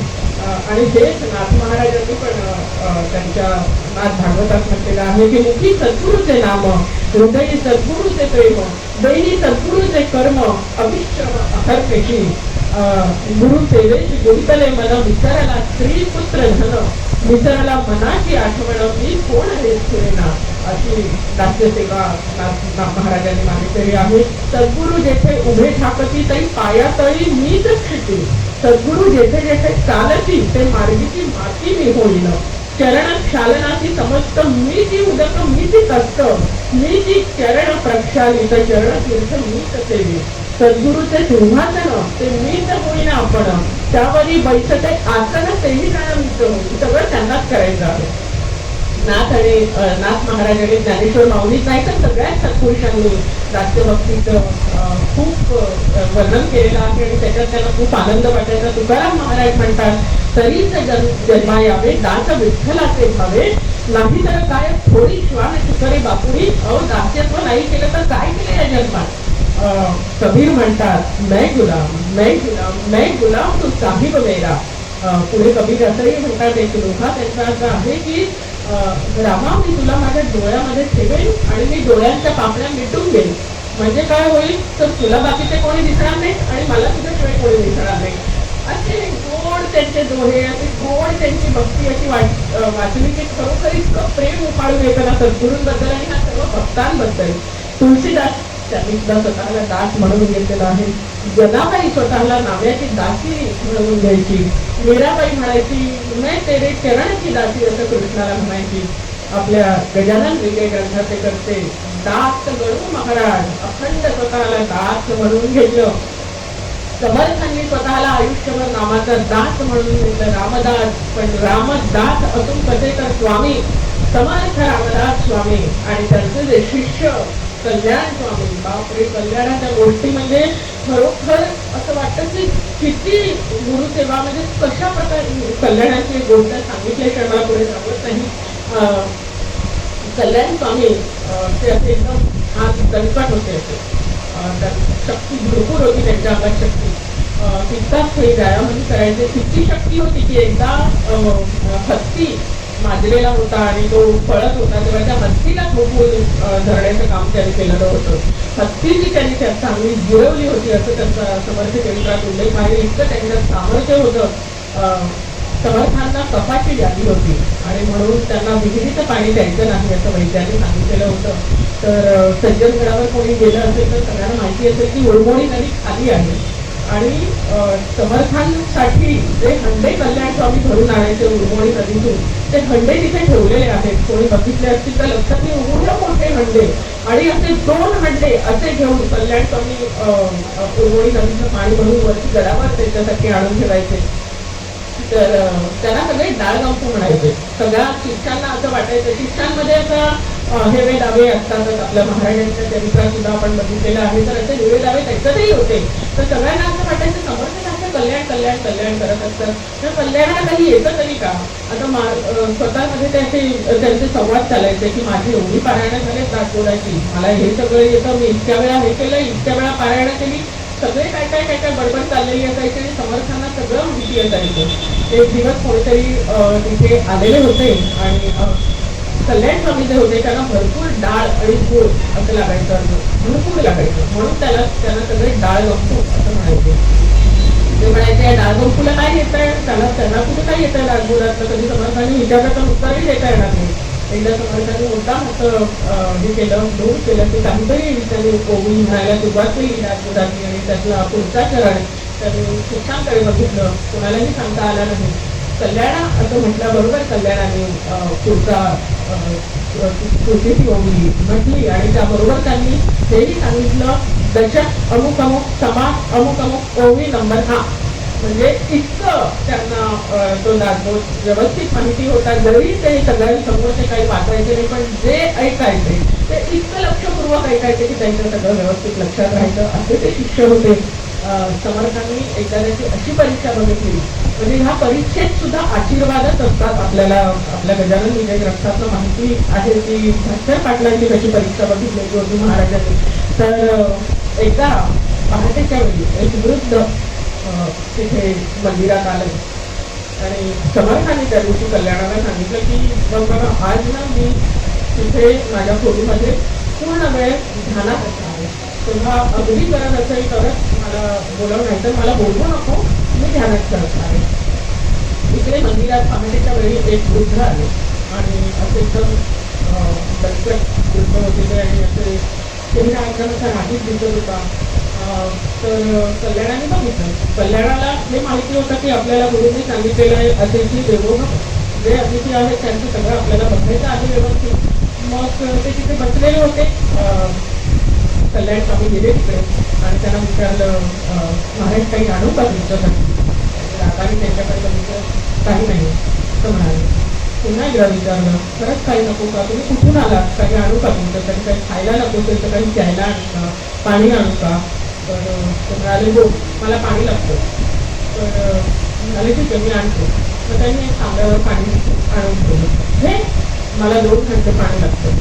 तर कल्याणाने विचार केला, अरे आपण समर्थांसाठी असतात 2 घंटे आणून ठेवले, त्यांना पाणी लागेल, काय करूया? मग ते 2 घंटे त्यांनी त्यांच्यासमोर आणून ठेवले. ते समर्थांच्या ध्यानात बसले, त्यांच्यासाठी थोडंसं एका तांब्यात पाणी बाजूला ठेवले आणि 2 घंटे त्यांच्यासमोर आणून ठेवले. त्या वृद्धाने वेळी सांगितलं की मी विहिरीतलं पाणी पित नाही, मला नदीचंच पाणी लागतं, वाहतं पाणीच लागतं. म्हणून मग ते 2 घंटे त्यांनी आणून ठेवले. ते हंडे आणून ठेवल्याबरोबर त्या वृद्धाने गेटा हंडे संपवले आणि ते पाणी मला अजून पाणी हवंय. कल्याण स्वामी पुन्हा म्हणाले ठीक आहे, मी आणतो आता. 2 घंटे घेतले, पटापट गड उतरले, गुरुमोरीचं पाणी घेतलं, 2 घंटे भरून पाणी घेऊन आले. पाणी त्यांच्या जवळ ठेवल्याबरोबर पुन्हा गेटा 2 घंटे पाणी प्यायले. कोण काही कळत नाही, पण ठीक आहे, त्यांना पाणी हवंय, मला अजून पाणी लागेल बरं का, एवढं होणार नाही. पुन्हा ते 2 घंटे घेतले, पुन्हा कल्याण स्वामी खाली उतरले. तर बाकीचे शिष्य सगळे बघत होते. शिष्यांमध्ये आपापसात किती हेवेदावे काहीही असलं तरी असं काही झालं की त्यांच्या मनात दया निर्माण होते. त्यांना असं वाटतं, अरे बापरे, बिचारा कल्याण 2दा जाऊन मला आता परत त्याला जायला लागतंय. पुन्हा कल्याण स्वामी जातात. आता मात्र कडक ऊन पडलेलं असतं आणि त्या उन्हातून ते 2 घंटे पाणी पुन्हा घेऊन येतात आणि पुन्हा एकदा त्यांना तेच अनुभवायला येतं की बाबा रे, हे एवढं पाणी मला होणार नाही, अजून पाणी नाही. 5 वेळा ते खाली जातात, पाणी नवीन घेऊन आणतात. 2 घंटे. आता मात्र कल्याणामध्ये चालायची ताकद नसते तरी सुद्धा समर्थांना त्रास द्यायचा नाही, समर्थांना काही सांगायचं नाही, ते ध्यानस्थ बसलेले आहे म्हणून ते पुन्हा एकदा जायला लागतात. सगळे शिष्य त्यांना सांगतात, अरे आम्ही जातो आता, आम्ही दोघं मिळून हंडे भरून मिळून येतो, तू नको जाऊ. नाही, मीच सेवा करणार आहे, माझ्या मातेची सेवा आलेली आहे, मीच करणार आहे असं म्हणून ते खाली जातात. अक्षरशः सगळ्या शिष्यांच्या डोळ्यातून अश्रू व्हायला लागतात आणि एक पाऊल हळूहळू टाकत जात असतात आणि नदीपाशी येतात. तर समोर ते वृद्ध असतात. तर त्यांना पटकन असं त्यांच्याकडे बघून वाटतं, अहो तुम्ही कशाला खाली आला, तर तुमच्याकडे पाणी आणतच होतो असं म्हटल्याबरोबर त्या वृद्धात ते वृद्ध मारुतीमध्ये रूपांतरित होतात आणि प्रत्यक्ष हनुमंत त्यांना दर्शन देतो आणि म्हणतो, अरे तू नको मला पाणी पाजू बाळा, मी आता तुला पाणी पाजणार आहे. आणि त्यांना ते पाणी पाजतात आणि असं एकदम हलकं करून हळूच गडावर आणून सोडतात. आणि समर्थांना नंतर हे सगळं लक्षात येतं आणि समर्थांना माहितीच असतं, तेच त्याची परीक्षा बघत असतात खरं तर. पण समर्थांच्या डोळ्यातून अश्रू येतात की माझ्या कल्याणा, आज तू उत्तरलाय बरं परीक्षेत असं म्हणतात आणि कल्याणाला घट्ट विजयाची म्हणतात. अशी समर्थांचे सगळे शिष्य असे खूप अधिकारी होते.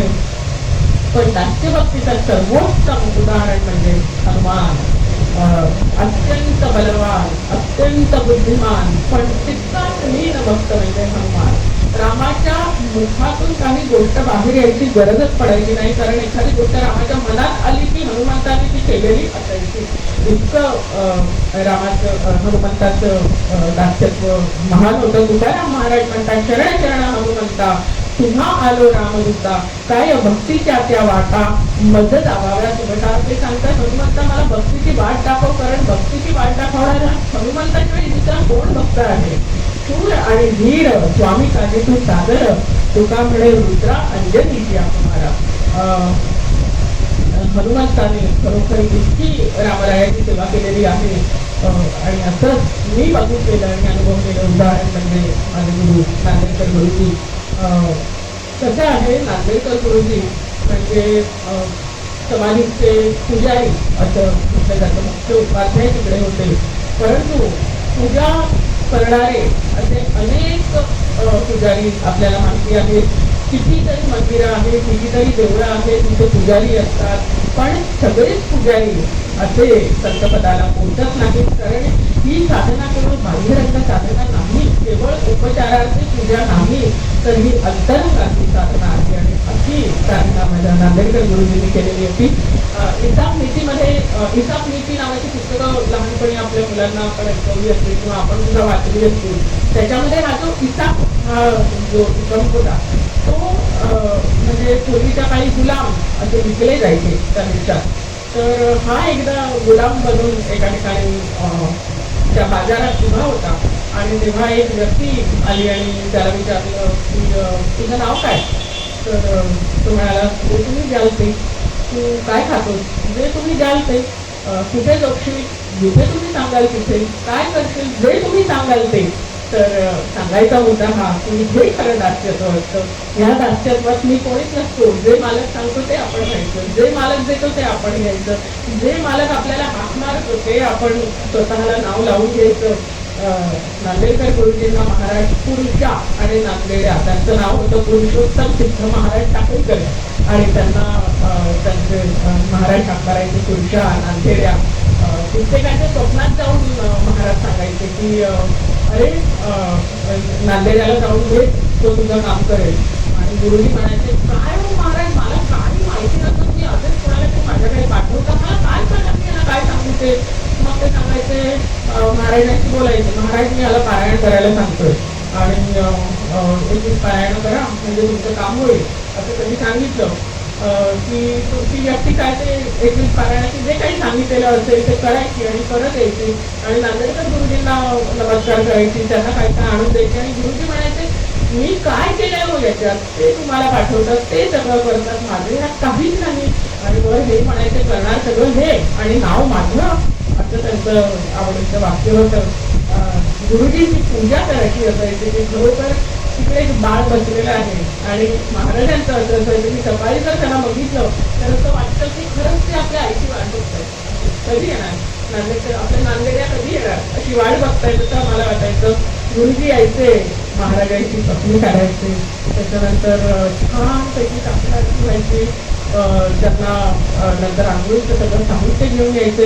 गुरुजींच्या घरी घड्याळ नव्हतं, त्यांची प्रापंचिक परिस्थिती अतिशय बिकट होती, अतिशय म्हणजे मी वर्णनही करू शकणार नाही इतकी बिकट प्रापंचिक परिस्थिती. 1963चा काळ जेव्हा शेगाव कोणाला फारसं परिचित नव्हतं, शेगाव म्हणजे खेडेगाव होतं, तिथे काहीही नव्हतं, येणारे भक्तही खूप कमी होते. आज तिथे एवढी गर्दी असते पण तेव्हा शेगावला जाणारी माणसं खूपच कमी होती. 1939 साली आपला गजानन विजय ग्रंथ जेव्हा लागला आणि नंतर त्याचा प्रचार झाल्यानंतर भक्त मंडळी यायला लागली, पण ती भरपूर संख्येने भक्त मंडळी यायला 70-80चा दशक उजाडला. तर तोपर्यंत तिथे अक्षरशः खेडेगाव होतं आणि गुरुजी पहाटे उठायचे, जाग आली की उठायचं, हे त्यांचं असायचं, जाग आली की उठायचं, तयार व्हायचं आणि मंदिरात जायचं. मग कधी कधी ते मंदिरात पहाटे 3 वाजता पोचायचे, 2 वाजता जाग आली, तयार झाले, 3 वाजता मंदिरात.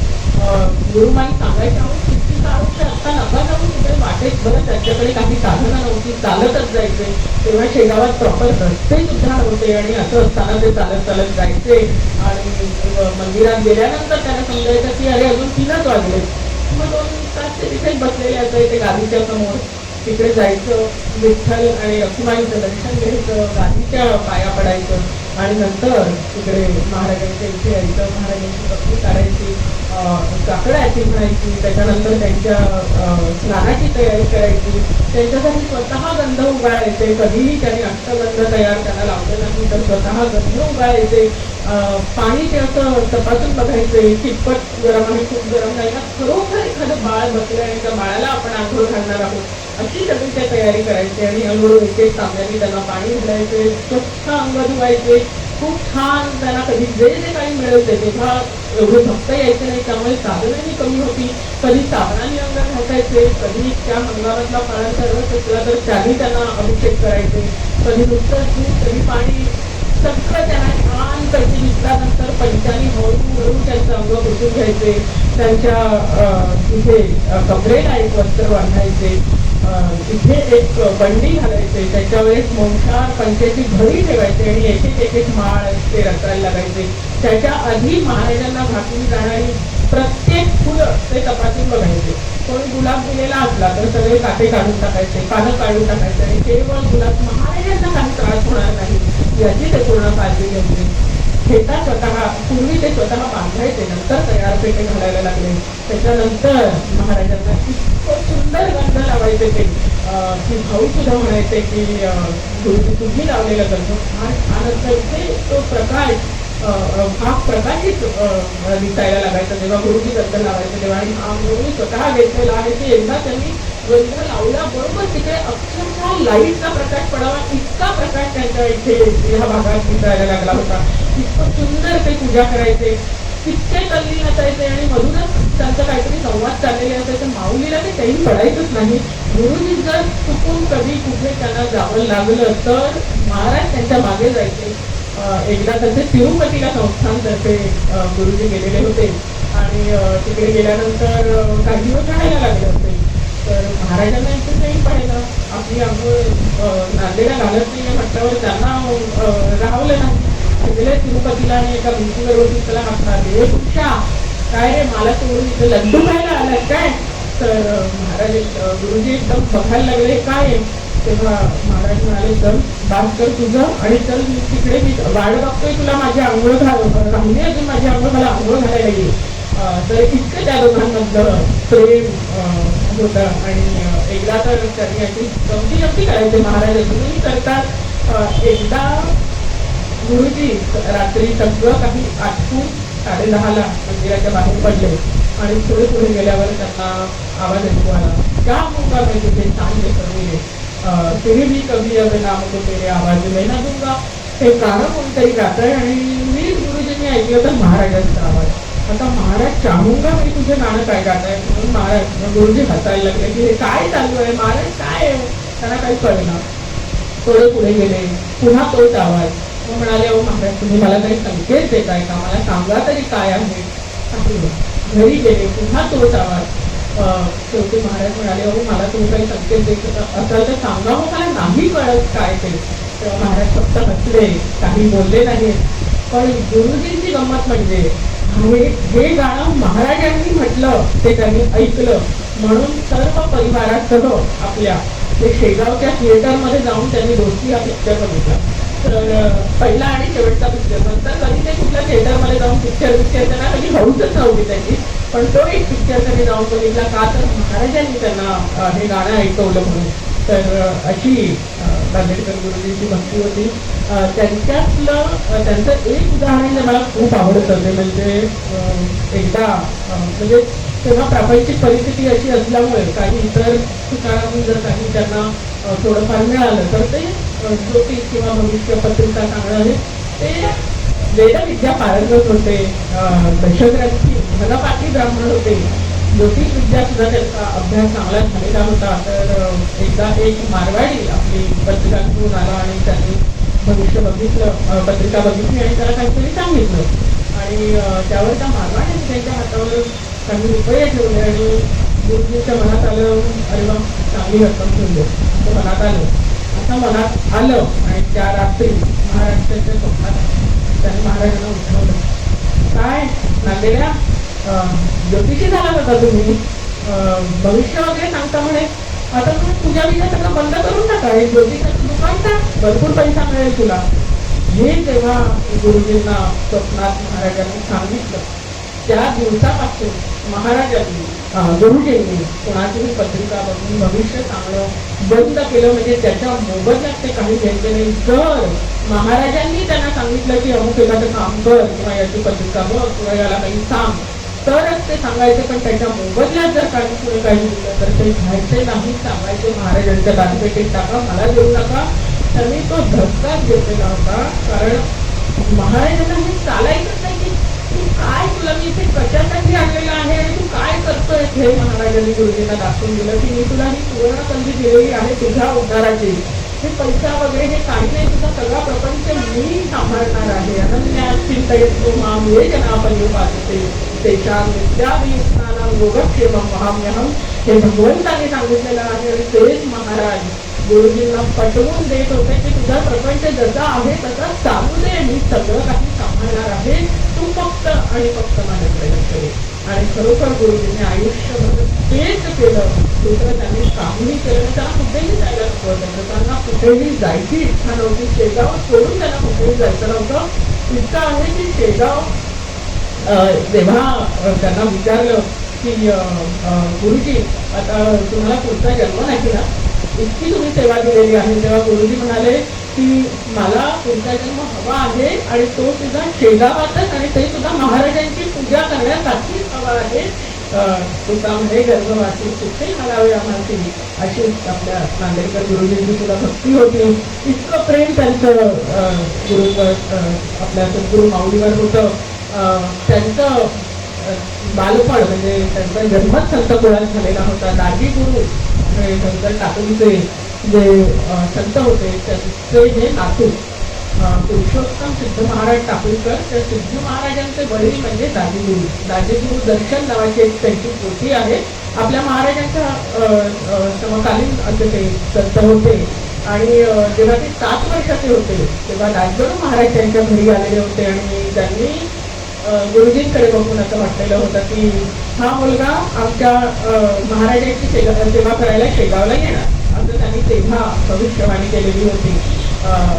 मी म्हटलं आमचं मुलाचे पाय पाळण्यात दिसतात असं म्हणतात, तर या सगळ्या थोडं सत्पुरुषांची चरित्र वाचली किंवा समजलं आपण त्याच्याबद्दल तर खरोखर असं आढळून येतं की या सर्व सत्पुरुषांना त्यांच्या बालपणी त्यांच्या म्हणजे कोणीतरी सत्पुरुष येऊन असं काहीतरी भविष्यवाणी करून गेलेलेच असतात. आपल्या बाबतीत तर काय म्हटलं असेल माहिती नाही, काय दिवे लावणारे काय ते काय माहिती असं बोलले असतील कदाचित.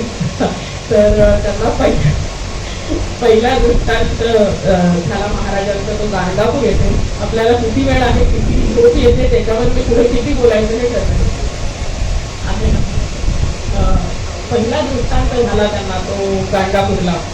नाही मी का विचारलं कारण सगळे पहाटे लवकर उठले, सगळ्यांनी एकमेकांची कोऑपरेट करून 4:30ला सगळे तयार झालेले आहेत आणि प्रवचन ही निद्रा देवीची फार आवडती जागा आहे त्यामुळे म्हणून पुढे किती बोलू हे त्या निद्रा देवीची इथे किती उपस्थिती आहे त्याच्यावर ठरवते. तर दाजी गुरु त्यांचं ते नातू होते. कसं झालं की बर गाणगापूरला त्यांना परमपूज्य यज्ञेश्वर शास्त्री कस्तुरे यांनी पाठवलं होतं की तू गाणगापूरला जा आणि गुरुचरित्राची पारायण कर, तिथे तुला काहीतरी संकेत मिळेल तुमच्या आयुष्याची कशी वाटचाल करायची याचा दृष्टांत तुला तिथे होईल. आणि म्हणून गुरुजी गाणगापूरला गेले आणि तिथे त्यांनी गुरुचरित्राची एकामागोमाग एक अशी पारायण केली. आणि जेव्हा 7वं पारायण चालू होतं तेव्हा साक्षात आपली माऊली दिगंबर आणि सुरूपधारी असे सत्पुरुष त्यांच्यापुढे येऊन उभे राहिले आणि त्यांना म्हणाले की तू शेगावला ये, बस एवढं एकच वापरलं, तू काहीही नाही. आणि गुरुजींना शेगाव माहिती नव्हतं, काहीच माहिती नव्हतं तेव्हा. ना मोबाईल होते, ना कम्युनिकेशनची काही इतर साधनं होती, ना तेवढं दळणवळणाची तेवढी साधनं होती. त्यामुळे शेगाव हे नाव इतकं प्रचलित नव्हतं, इतकं प्रसिद्ध नव्हतं. म्हणून त्यांनी यज्ञेश्वर शास्त्री कस्तुरे यांना पत्र लिहिलं आणि विचारलं की असं मला दृष्टांत झालेला आहे, तर आता पुढे काय. तेव्हा यज्ञेश्वर शास्त्री कस्तुरेंनी त्यांना पुन्हा पत्र पाठवलं. तेव्हा मोबाईल व्हॉट्सअप नसल्यामुळे पत्रच पाठवायला लागायची आणि ती पण स्वतःच लिहायला जायची, प्रिंटर सुद्धा नव्हते तेव्हा. तर अशा याच्यात त्यांनी राष्ट्र ते त्यांनी यज्ञेश्वर शास्त्री कस्तुरेंना पत्र लिहिलं आणि यज्ञेश्वर शास्त्री कस्तुरेंचं त्यांना पत्र आलं की रामनवमीसाठी वैदिक तिकडे जात आहे तर तू पण ये असं त्यांनी लिहिलं होतं. आणि इकडे पुरुषोत्तम पाटलांच्या स्वप्नात महाराज गेले आणि त्यांनी सांगितलं की असाचा एक महाराजांच्या सेवेसाठी येईल, त्याला समाधीच्या पूजेसाठी ठेवून ये असा त्यांना वृत्तांत झाला. यज्ञेश्वर शास्त्री कस्तुरेंनी पाटलांना पत्र लिहिलं की अशी एक व्यक्ती तुमच्याकडे येईल तर त्यांना आपल्या समाधी पूजेसाठी ठेवून घ्या. अशा तऱ्हेने गुरुजी तिथे रुजू झाले सेवेत आणि अखेरपर्यंत त्यांनी गुरुजी सांगतात की पहिल्यांदा जेव्हा बघितलं माऊलीकडे तेव्हाच ते नातं जुळलं आणि मग ती गुरु शिष्याची वेळ अशी उठायला लागली की खरोखर अखेरपर्यंत ते महाराजांचे होऊन राहिले. पुन्हा तेव्हा ते त्यांना बरं नव्हतं, ते रिटायर झाले. खरं तर त्यांना कधीही रिटायर व्हायचं नव्हतं. 71 वर्षाचे झाले तरीही ते मंदिरात जात होते, त्यांना रिटायर व्हायचंच नव्हतं. पण त्यांचे गुडघे खूप दुखायचे, खूपच दुखायचे. म्हणजे त्या पायऱ्या उठून जाताना त्यांना खरंच खूप त्रास होत होता. घरच्यांनी त्यांना सांगितलं की आता बास नका जाऊ, आता बास घरी बसून पण महाराजांची सेवा होऊ शकते, काय गरज आहे तिथे जाण्याची. पण गुरुजी तयार नव्हते. तेव्हा आपली माऊली त्यांना सांगितलं की आता बास तुमची मंत्र सेवा खूप झाली. महाराजांनी त्यांना तेव्हा सांगितलं की तुझी खूप सेवा झाली, आता दुसऱ्यांना संधी दे. तेव्हा गुरुजी घरी बसले आणि घरी बसून सुद्धा काही कुठे पडायचं, तिकडे पूजा कोणी केली, कशी झाली, काय झालं याचा सगळा रिपोर्ट महाराज गुरुजींना येऊन द्यायचे. कारण महाराजांनाही चैन पडायचं नाही. गुरुजींची संवाद म्हणजे जसं मी आता तुमच्याशी बोलते तसं महाराज आणि गुरुजींचा संवाद पाहिजे. गुरुमाई सुद्धा त्यांना एकदा मी विचारलं होतं पुस्तकाच्या साठी, जेव्हा मी त्यांच्याशी बोलायला गेले तेव्हा गुरुमाईंना विचारलं, गुरुमाई म्हणजे महाराज तुमच्याशी बोलतात ते कसे बोलतात हो?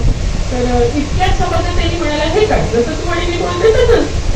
मला इतकं ते वाटलं, बापरे म्हणजे काय यांची थोडी असेल की असे महाराज आपल्या समोर बसून त्यांच्याशी बोलतात. गुरुजी तर म्हणायचे मला महाराजांचे श्वास सुद्धा ऐकू येतात, इतकं गुरुजींचं त्यांच्याशी सख्यत्व जडलेलं होतं. आणि अशा तऱ्हेने गुरुजींनी आयुष्यभर त्याची सेवा केली. गुरुजींकडनं शिकण्यासारख्या काही गोष्टी आहेत तर कधीही पुन्हा करून कधीही अपेक्षा नव्हती. आम्ही एवढ्या वेळा गेलो, इतक्या वेळा मी त्यांच्या इकडे गेलेले, माझी ही इच्छा असायची की त्यांच्या चरणांची बसावं, त्यांचे पाय पण त्यांनी कधीही करून दिलं नाही. एकदा जेव्हा ते खूप आजारी होते आणि निजलेले होते तेव्हा एकदा त्यांनी मला बोलावण्यासाठी मला पाय टेपायला सांगितले. त्यामुळे ते तर कधीही त्यांनी कुठलीही सेवा कुणाकडे नाही करून घेतलेली नाही. अत्यंत निष्ठुर प्रसिद्धी पराक्रम. कधीही त्यांना विचारलं, गुरुजी तुमच्याबद्दल लिहू का काही? एकदाच त्यांना मी असं सांगितलेलं. इतरही माणसं आलेली आमच्या गजानन महाराज भक्त मंडळ दिले पाले उपासना केंद्र, त्यांनी त्यांना विचारलेलं, माझ्यासमोर विचारलेलं की तुमचा इंटरव्ह्यू आम्ही छापू का? गुरुजी हसायला लागले, माझा इंटरव्ह्यू? मी कोण आहे घ्या, महाराजांचा इंटरव्ह्यू द्या असं सांगायचं ते. तुमच्याबद्दल काही लिहू का असं ते त्यांना एकदा विचारलेलं. माझ्याबद्दल काही लिहायचं ते महाराजांबद्दल लिहायचं. त्याच्यानंतर त्यांच्या मुलाने त्यांना विचारलेलं की एवढं तुमचं सगळं एवढी सेवा तुम्ही केलेली आहे महाराजांची, तुमच्याबद्दल लोकांना कळून दे ना, एकदा तुमची भक्ती काय आहे हे लोकांना कळू दे.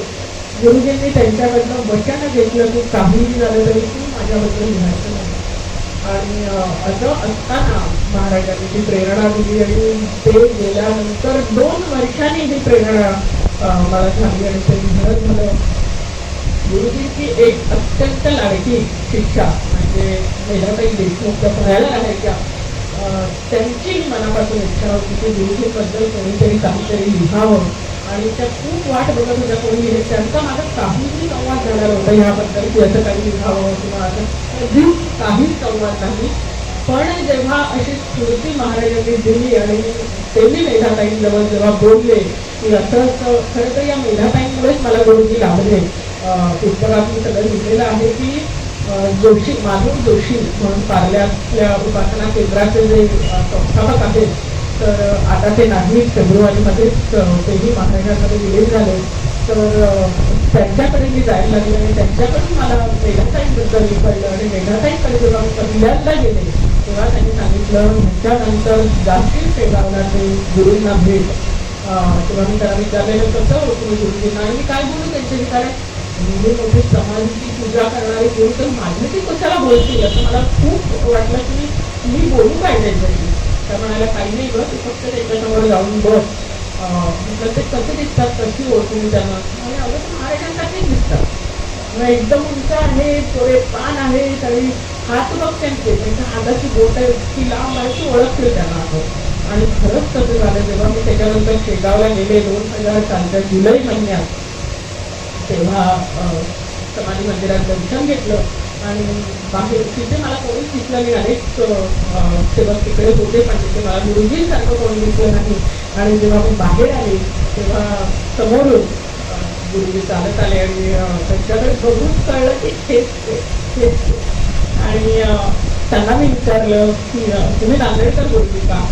आणि हो मी म्हटलं हो मी दादांनी मला पाठवलं तुम्हाला भेटायला, ही आमची आणि त्यावेळी गुरुजींनी मला नंतर भेटायला बोलायला आणि तेव्हा त्यांनी मला एकच गोष्ट सांगितली, यामध्ये काही फार संवाद झाले नाही, एकच गोष्ट सांगितली ते म्हणजे आयुष्यभर एकच गोष्ट लक्षात ठेवायची, तुझं कोणीही नाही, तुझे फक्त महाराजच आहेत आणि तू फक्त महाराजांचीच आहे, याशिवाय कुठलीही गोष्ट लक्षात ठेवायची नाही. एवढं एकच त्यांनी मला सांगितलं. आयुष्यभर त्यांनी मला इतर कसलाही उपदेश केला नाही किंवा काही सेवा करून घेतली नाही. त्यांनी मला कधीही सांगितलं नाही गजानन विजय ग्रंथाची एवढी पारायण कर किंवा एवढा नामजप कर, कधीही काहीही त्यांनी मला सांगितलं नाही. त्यांनी एवढंच सांगितलं की केवळ महाराजांचं होऊन राहायचं, बाकी आपल्याला काहीही करायचं नाही. आणि कधीही त्यांनी स्वतःकडे कोणालाही काहीही सांगितलं तरी त्याचं करते पण त्यांनी कधी स्वतःकडे घेतलं नाही. कोणी त्यांना गुरु म्हटलं तरी त्यांना आवडायचं नाही. ते म्हणायचे ते गुरु, मी कोणी नाही, मी त्यांचा दास आहे असं ते म्हणायचे. असं दास्यत्व गुरुजींचं होतं. कधीही त्यांनी मगाशी म्हटलं तसं सेवा करून घेतली नाही. एकदा फक्त आयुष्यात त्यांचे पाय टेपले आणि त्याचं हे असं भरभरून फळ ते मला देत आहेत. एकदा मला या गोष्टीचा इतका आनंद होतो की इतकी छोटीशी गोष्ट पण त्यात इतका आनंद की त्यांच्या घरी कोणी नव्हतं एकदा आणि आम्ही सगळे विले पार्ल्याचे भक्त मंडळाचे सगळे आम्ही गेलो होतो. म्हणजे गुरुजींनी भेटायला बोलावलं होतं त्यांना आणि सकाळी मी त्यांना भेटायला गेलेले होते आणि मला म्हणाले संध्याकाळी ये बरं का परत. म्हटलं ठीक आहे. मला तर ती परवडीच होती की एकाच दिवसात गुरुजींना 4 तास भेटता येणार, त्याचा एक अत्यंत अवर्णनीय आनंद होता मला. म्हणून मी गेले आणि गप्पा चालू होत्या, सगळेजण गप्पा मारत होते आणि एकदम माझ्याकडे बघून म्हणाले चहा लागणार हो आम्हाला, चहाशिवाय नाही जमणार ते. आणि गुरुमाई नव्हत्या, गुरुमाई कुठेतरी गेलेल्या होत्या, घरात कोणी नव्हतं. ते ऐकून मला एवढा आनंद झाला की गुरुजींच्या घरात मला ते चहा करायला सांगताय. अत्यंत आनंदित होऊन मी तो चहा केला आणि खरोखर ती माझ्यासाठी अविस्मरणीय गोष्ट आहे की ही एवढीशी एक सेवा त्यांनी माझ्याकडनं करून घेतली की तो चहा करून घेतला. या व्यतिरिक्त त्यांनी कधीही कोणाकडून काही सेवा करून घेतलेली नाही. मध्ये एकाने मला सांगितलं, अरविंद कुलकर्णी दादा, त्यांनी मध्ये मला एक अनुभव सांगितला की सगळी ती मंडळी, खामगावची मंडळी गुरुजींकडे जायची तर तसे अरविंद दादा आणि इतरही अनेक जण त्यांच्याकडे गेले होते आणि तेव्हा गुरुजींनी असं प्रत्येकाकडे बघायचे. त्यांची ती जी नजर होती ना ती आर पार जाणारी नजर होती. त्यांनी असं बघितलं अरविंद दादांकडे आणि म्हणाले तू आगाशे काकांचा आहेस ना? तेव्हा ते म्हणाले की हो. तर म्हणे तुम्ही काव्य पण खूप छान करता. हो. आगाशे काकांची सेवा अशी चालू ठेवा असं त्यांनी सांगितलं. कधीही त्यांनी दुसरीकडे जाणाऱ्यांना आपल्याकडे वळवण्याचा प्रयत्न वगैरे केला नाही. ते सांगायचे आगाशे काकांचं करताय त्यांचंच करा. मेधाताईंकडे कितीतरी जण यायची सल्ले मागायला किंवा प्रापंचिक काही अडचणी असतील तर त्या विचारायला कितीतरी जण यायचे. तेव्हा मेधाताई गुरुजींशी बोलायच्या आणि विचारायचे असं असं असं आहे तर मी असं असं सांगणार आहे, चालेल ना? तर गुरुजी त्यांना योग्य पाहिजे सांगायचे की अमुक सांग त्यांना म्हणजे काम होईल. पण हे ते स्वतः त्यांना नाही सांगायचे. मेधाताईंच्या करवीच त्यांना काय ते सांगायचे, कारण त्याचं श्रेय त्यांना नव्हतं घ्यायचं. हे मेधाने तुमचं काम केलं आहे असं ते म्हणायचे. स्वतःकडे ते कधी काही घेऊन घेतलं नाही. कित्येक जणांच्या स्वप्नात जाऊन महाराजांनी त्यांचा प्रपंच गुरुजींचा सांभाळलेला आहे. मुलांच्या वह्या पुस्तकांसाठी पैसे नसायचे, मुलांच्या शिक्षणासाठी पैसे नसायचे, तेव्हा महाराज कुठल्या तरी भक्ताच्या स्वप्नात जाऊन सांगायचे, यांच्या मुलांसाठी वह्या पुस्तकं दे, तुझं भलं होईल. तिथे ही व्यक्ती यायची आणि त्याच्या घरी येऊन त्यांच्यासाठी वह्या पुस्तकं घेऊन यायची. एकदा महाराज एका यवतमाळच्या भक्ताच्या स्वप्नात गेले आणि त्यांची अशी प्रथा होती की दर दिवाळीत ते महाराजांना नवीन वस्त्र चढवायचे. स्वतः जाऊन वस्त्र शिवून ते मंदिरात द्यायचे. त्या काळी मंदिरात इतकं काही देण्याची रेस्ट्रिक्शन, आता तर एवढी गर्दी वाढली त्यामुळे त्यांना ते ठेवावंच लागतं. पण पूर्वीच्या काळी कोणी काही गुलाबजल दिलं, कोणी काही वस्त्र दिली तर ती घेतली जायची. आता ते चालत नाही. तर तेव्हा ते अशी वस्त्र घेऊन यायचे. तर महाराज त्यांच्या स्वप्नात गेले आणि महाराजांनी त्याला सांगितलं, अरे माझ्याकडे भरपूर वस्त्र आहेत, तुला काही द्यायचंच असेल तर नांदेडच्या मुलांसाठी कपडे शिवून दे. आणि ते आले आणि ते त्यांची गंमत अशी की ते आले, ते शेगावातला एक टेलर घेऊन डायरेक्ट गुरुजींच्या घरीच गेले. सगळ्या मुलांना भरभर बाहेर बोलावलं. त्या टेलरला सांगितलं यांची मापं घे. गुरुजी तेव्हा मंदिरात, गुरुमाई घरी, सगळी मुलं घरी. गुरुमाईच्या काही लक्षातही नाही, हे काय चाललंय. म्हणे अहो महाराजांनी मला सांगितलं की या सगळ्या मुलांसाठी कपडे शिवून घे, म्हणून त्या टेलरला आणले. आणि खरोखर त्यांनी सगळ्यांची मापं घेतली आणि तसे कपडे त्यांना शिवून दिले. तर अशा प्रकारे गुरुजींचा प्रपंच माऊलीने सांभाळला. तरी ते बाजारात गेले, गुरुमाई म्हणायचे त्यांना काही माहिती नसायचं, तर आपली मुलं कुठलीच आहे, काय आहे, कुठल्या शाळेत जातात, काय काही नाही. कधी बाजाराला पाठवलं गुरुजींना तर वेळ कुठे असायचा, कारण गुरुजी सकाळी 5 वाजता जे काकड आरतीला मंदिरात जायचे, ते काकड आरती झाल्यानंतर महाराजांचं स्नान पूजा सगळं आटपलं की त्याच्यानंतर ते वरच्या मजल्यावर त्यांची एक खोली होती, तिथे येऊन बसायचे. तिथे येऊन बसले, जरा वेळ थांबले, चहा वगैरे प्यायले, ते खाली येऊन 11 वाजताच्या आरतीसाठी महाराजांचा नैवेद्य, महाराजांची आरती हे सगळं असायचं. ते सगळं झालं की काही इतर कामं असतील, तिथे मागे अभिषेकाला लोक यायचे गाडीच्या मागे, तर त्यांच्याबरोबर ते असायचं. ते सगळं झालं की नंतर ऑफिसमध्ये जाऊन काही कामं असतील की विचारून मग ते घरी यायचे. घरी आल्यावर पुन्हा एकदा त्यांची घरच्या देवांची पूजा असायची. घरच्या देवांची पूजा झाल्यानंतर जेवण वगैरे झालं की 1 तासभर ते कदाचित पडत असतील, आराम करत असतील. आणि तो तासभराचा आराम झाला की पुन्हा एकदा उठायचं, चहा पिऊन मंदिरात. ते रात्री 10-10:30 पर्यंत शेजारची होईपर्यंत ते तिथेच असायचे. गुरुजींच्या हातची शेजारची ज्यांनी बघितली आहे त्यांना खरोखर लक्षात येईल की किती प्रेम त्यांचं महाराजांवर होतं.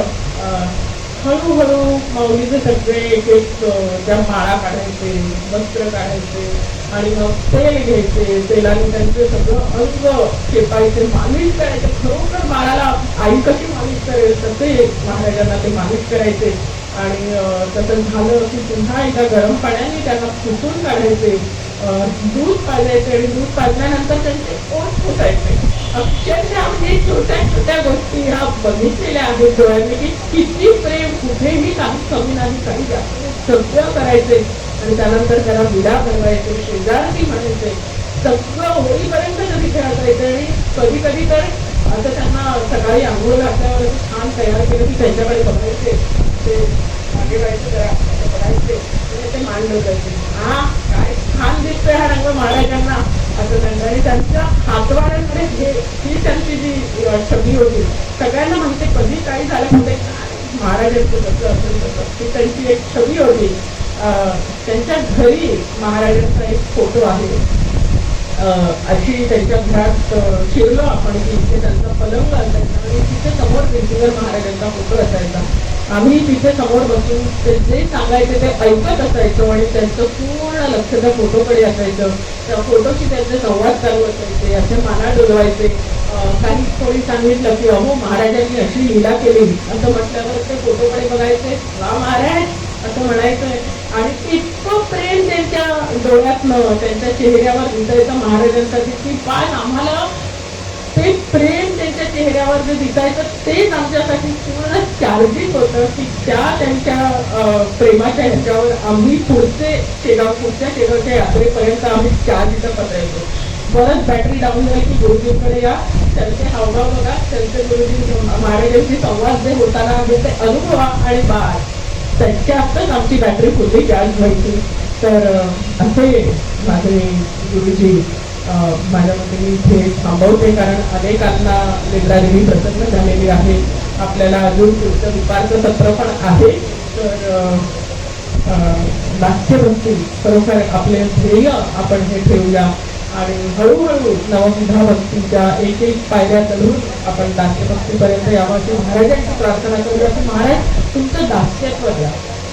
सेवा म्हणजे काही प्रत्यक्ष सेवा किंवा प्रत्यक्ष त्यांचं काही करणं असं नाही, मनाने हे सगळं करणं ही सुद्धा त्यांची सेवा झाली. पण दास्यत्वच झालं. मानस पूजेला खूप महत्व आहे अध्यात्मात, कारण जे काही आपण करतो ते सगळं मनानेच करतो. जे काही विषय सुख पण अनुभवत असतो. आता मी जर समोर बघते तर माझं लक्ष समोर आहे की नाही हे सांगता येतं. जोपर्यंत चित्त त्या नेत्रात येत नाही तोपर्यंत ती वस्तू आपल्याला दिसत नाही. त्यामुळे जिथे चित्त असतं तिथे क्रिया घडत असते. आणि म्हणून अध्यात्मात आवश्यक आहे की चित्त असणं. सद्गुरूंच्या सेवेत आपलं चित्त असणं हे गरजेचं आहे. आणि तसंच मानस पूजेचं अत्यंत महत्व आहे. प्रत्येक जी काही अध्यात्मात कृती केली जाते ही मनाने करणं हे आवश्यक आहे. तरच आपल्याला, म्हणूनच अंतरंग साधना असं म्हटलेलं आहे. बाह्य इंद्रियांनी आपण अनेक गोष्टी करतो पण त्यात चित्त असतं की नाही हे जाणणं महत्वाचं आहे. आवडी पाये किती दास त्यांच्या मनुष्य धर्मा होय नाश. पाये यमलोक पडिला मोस पाये जीवात जीव घाट असं एक अभंग आहे. जे भक्त तुला मोठ्या प्रेमाने तुझ्या पायाचं चिंतन करतात त्यांच्या जन्म मरणाचा नाश होतो. आणि तुझ्या या पायांनी यमपुरी ओसाड पडलेली आहे, कारण तुझं पाय जीवाचा जीवपणा नाहीसा करतात. इतकं गुरुचरणांचं महत्व आहे, गुरुचरण पूजेचं महत्व आहे. तर आपल्या सगळ्यांना अशी दास्यभक्ती लाभो अशी महाराजांची प्रार्थना करते. आणि इतका वेळ तुम्ही पेशंट घेऊन हे सगळं ऐकून घेतलं त्याबद्दल खूप खूप आभार. जय गजानन.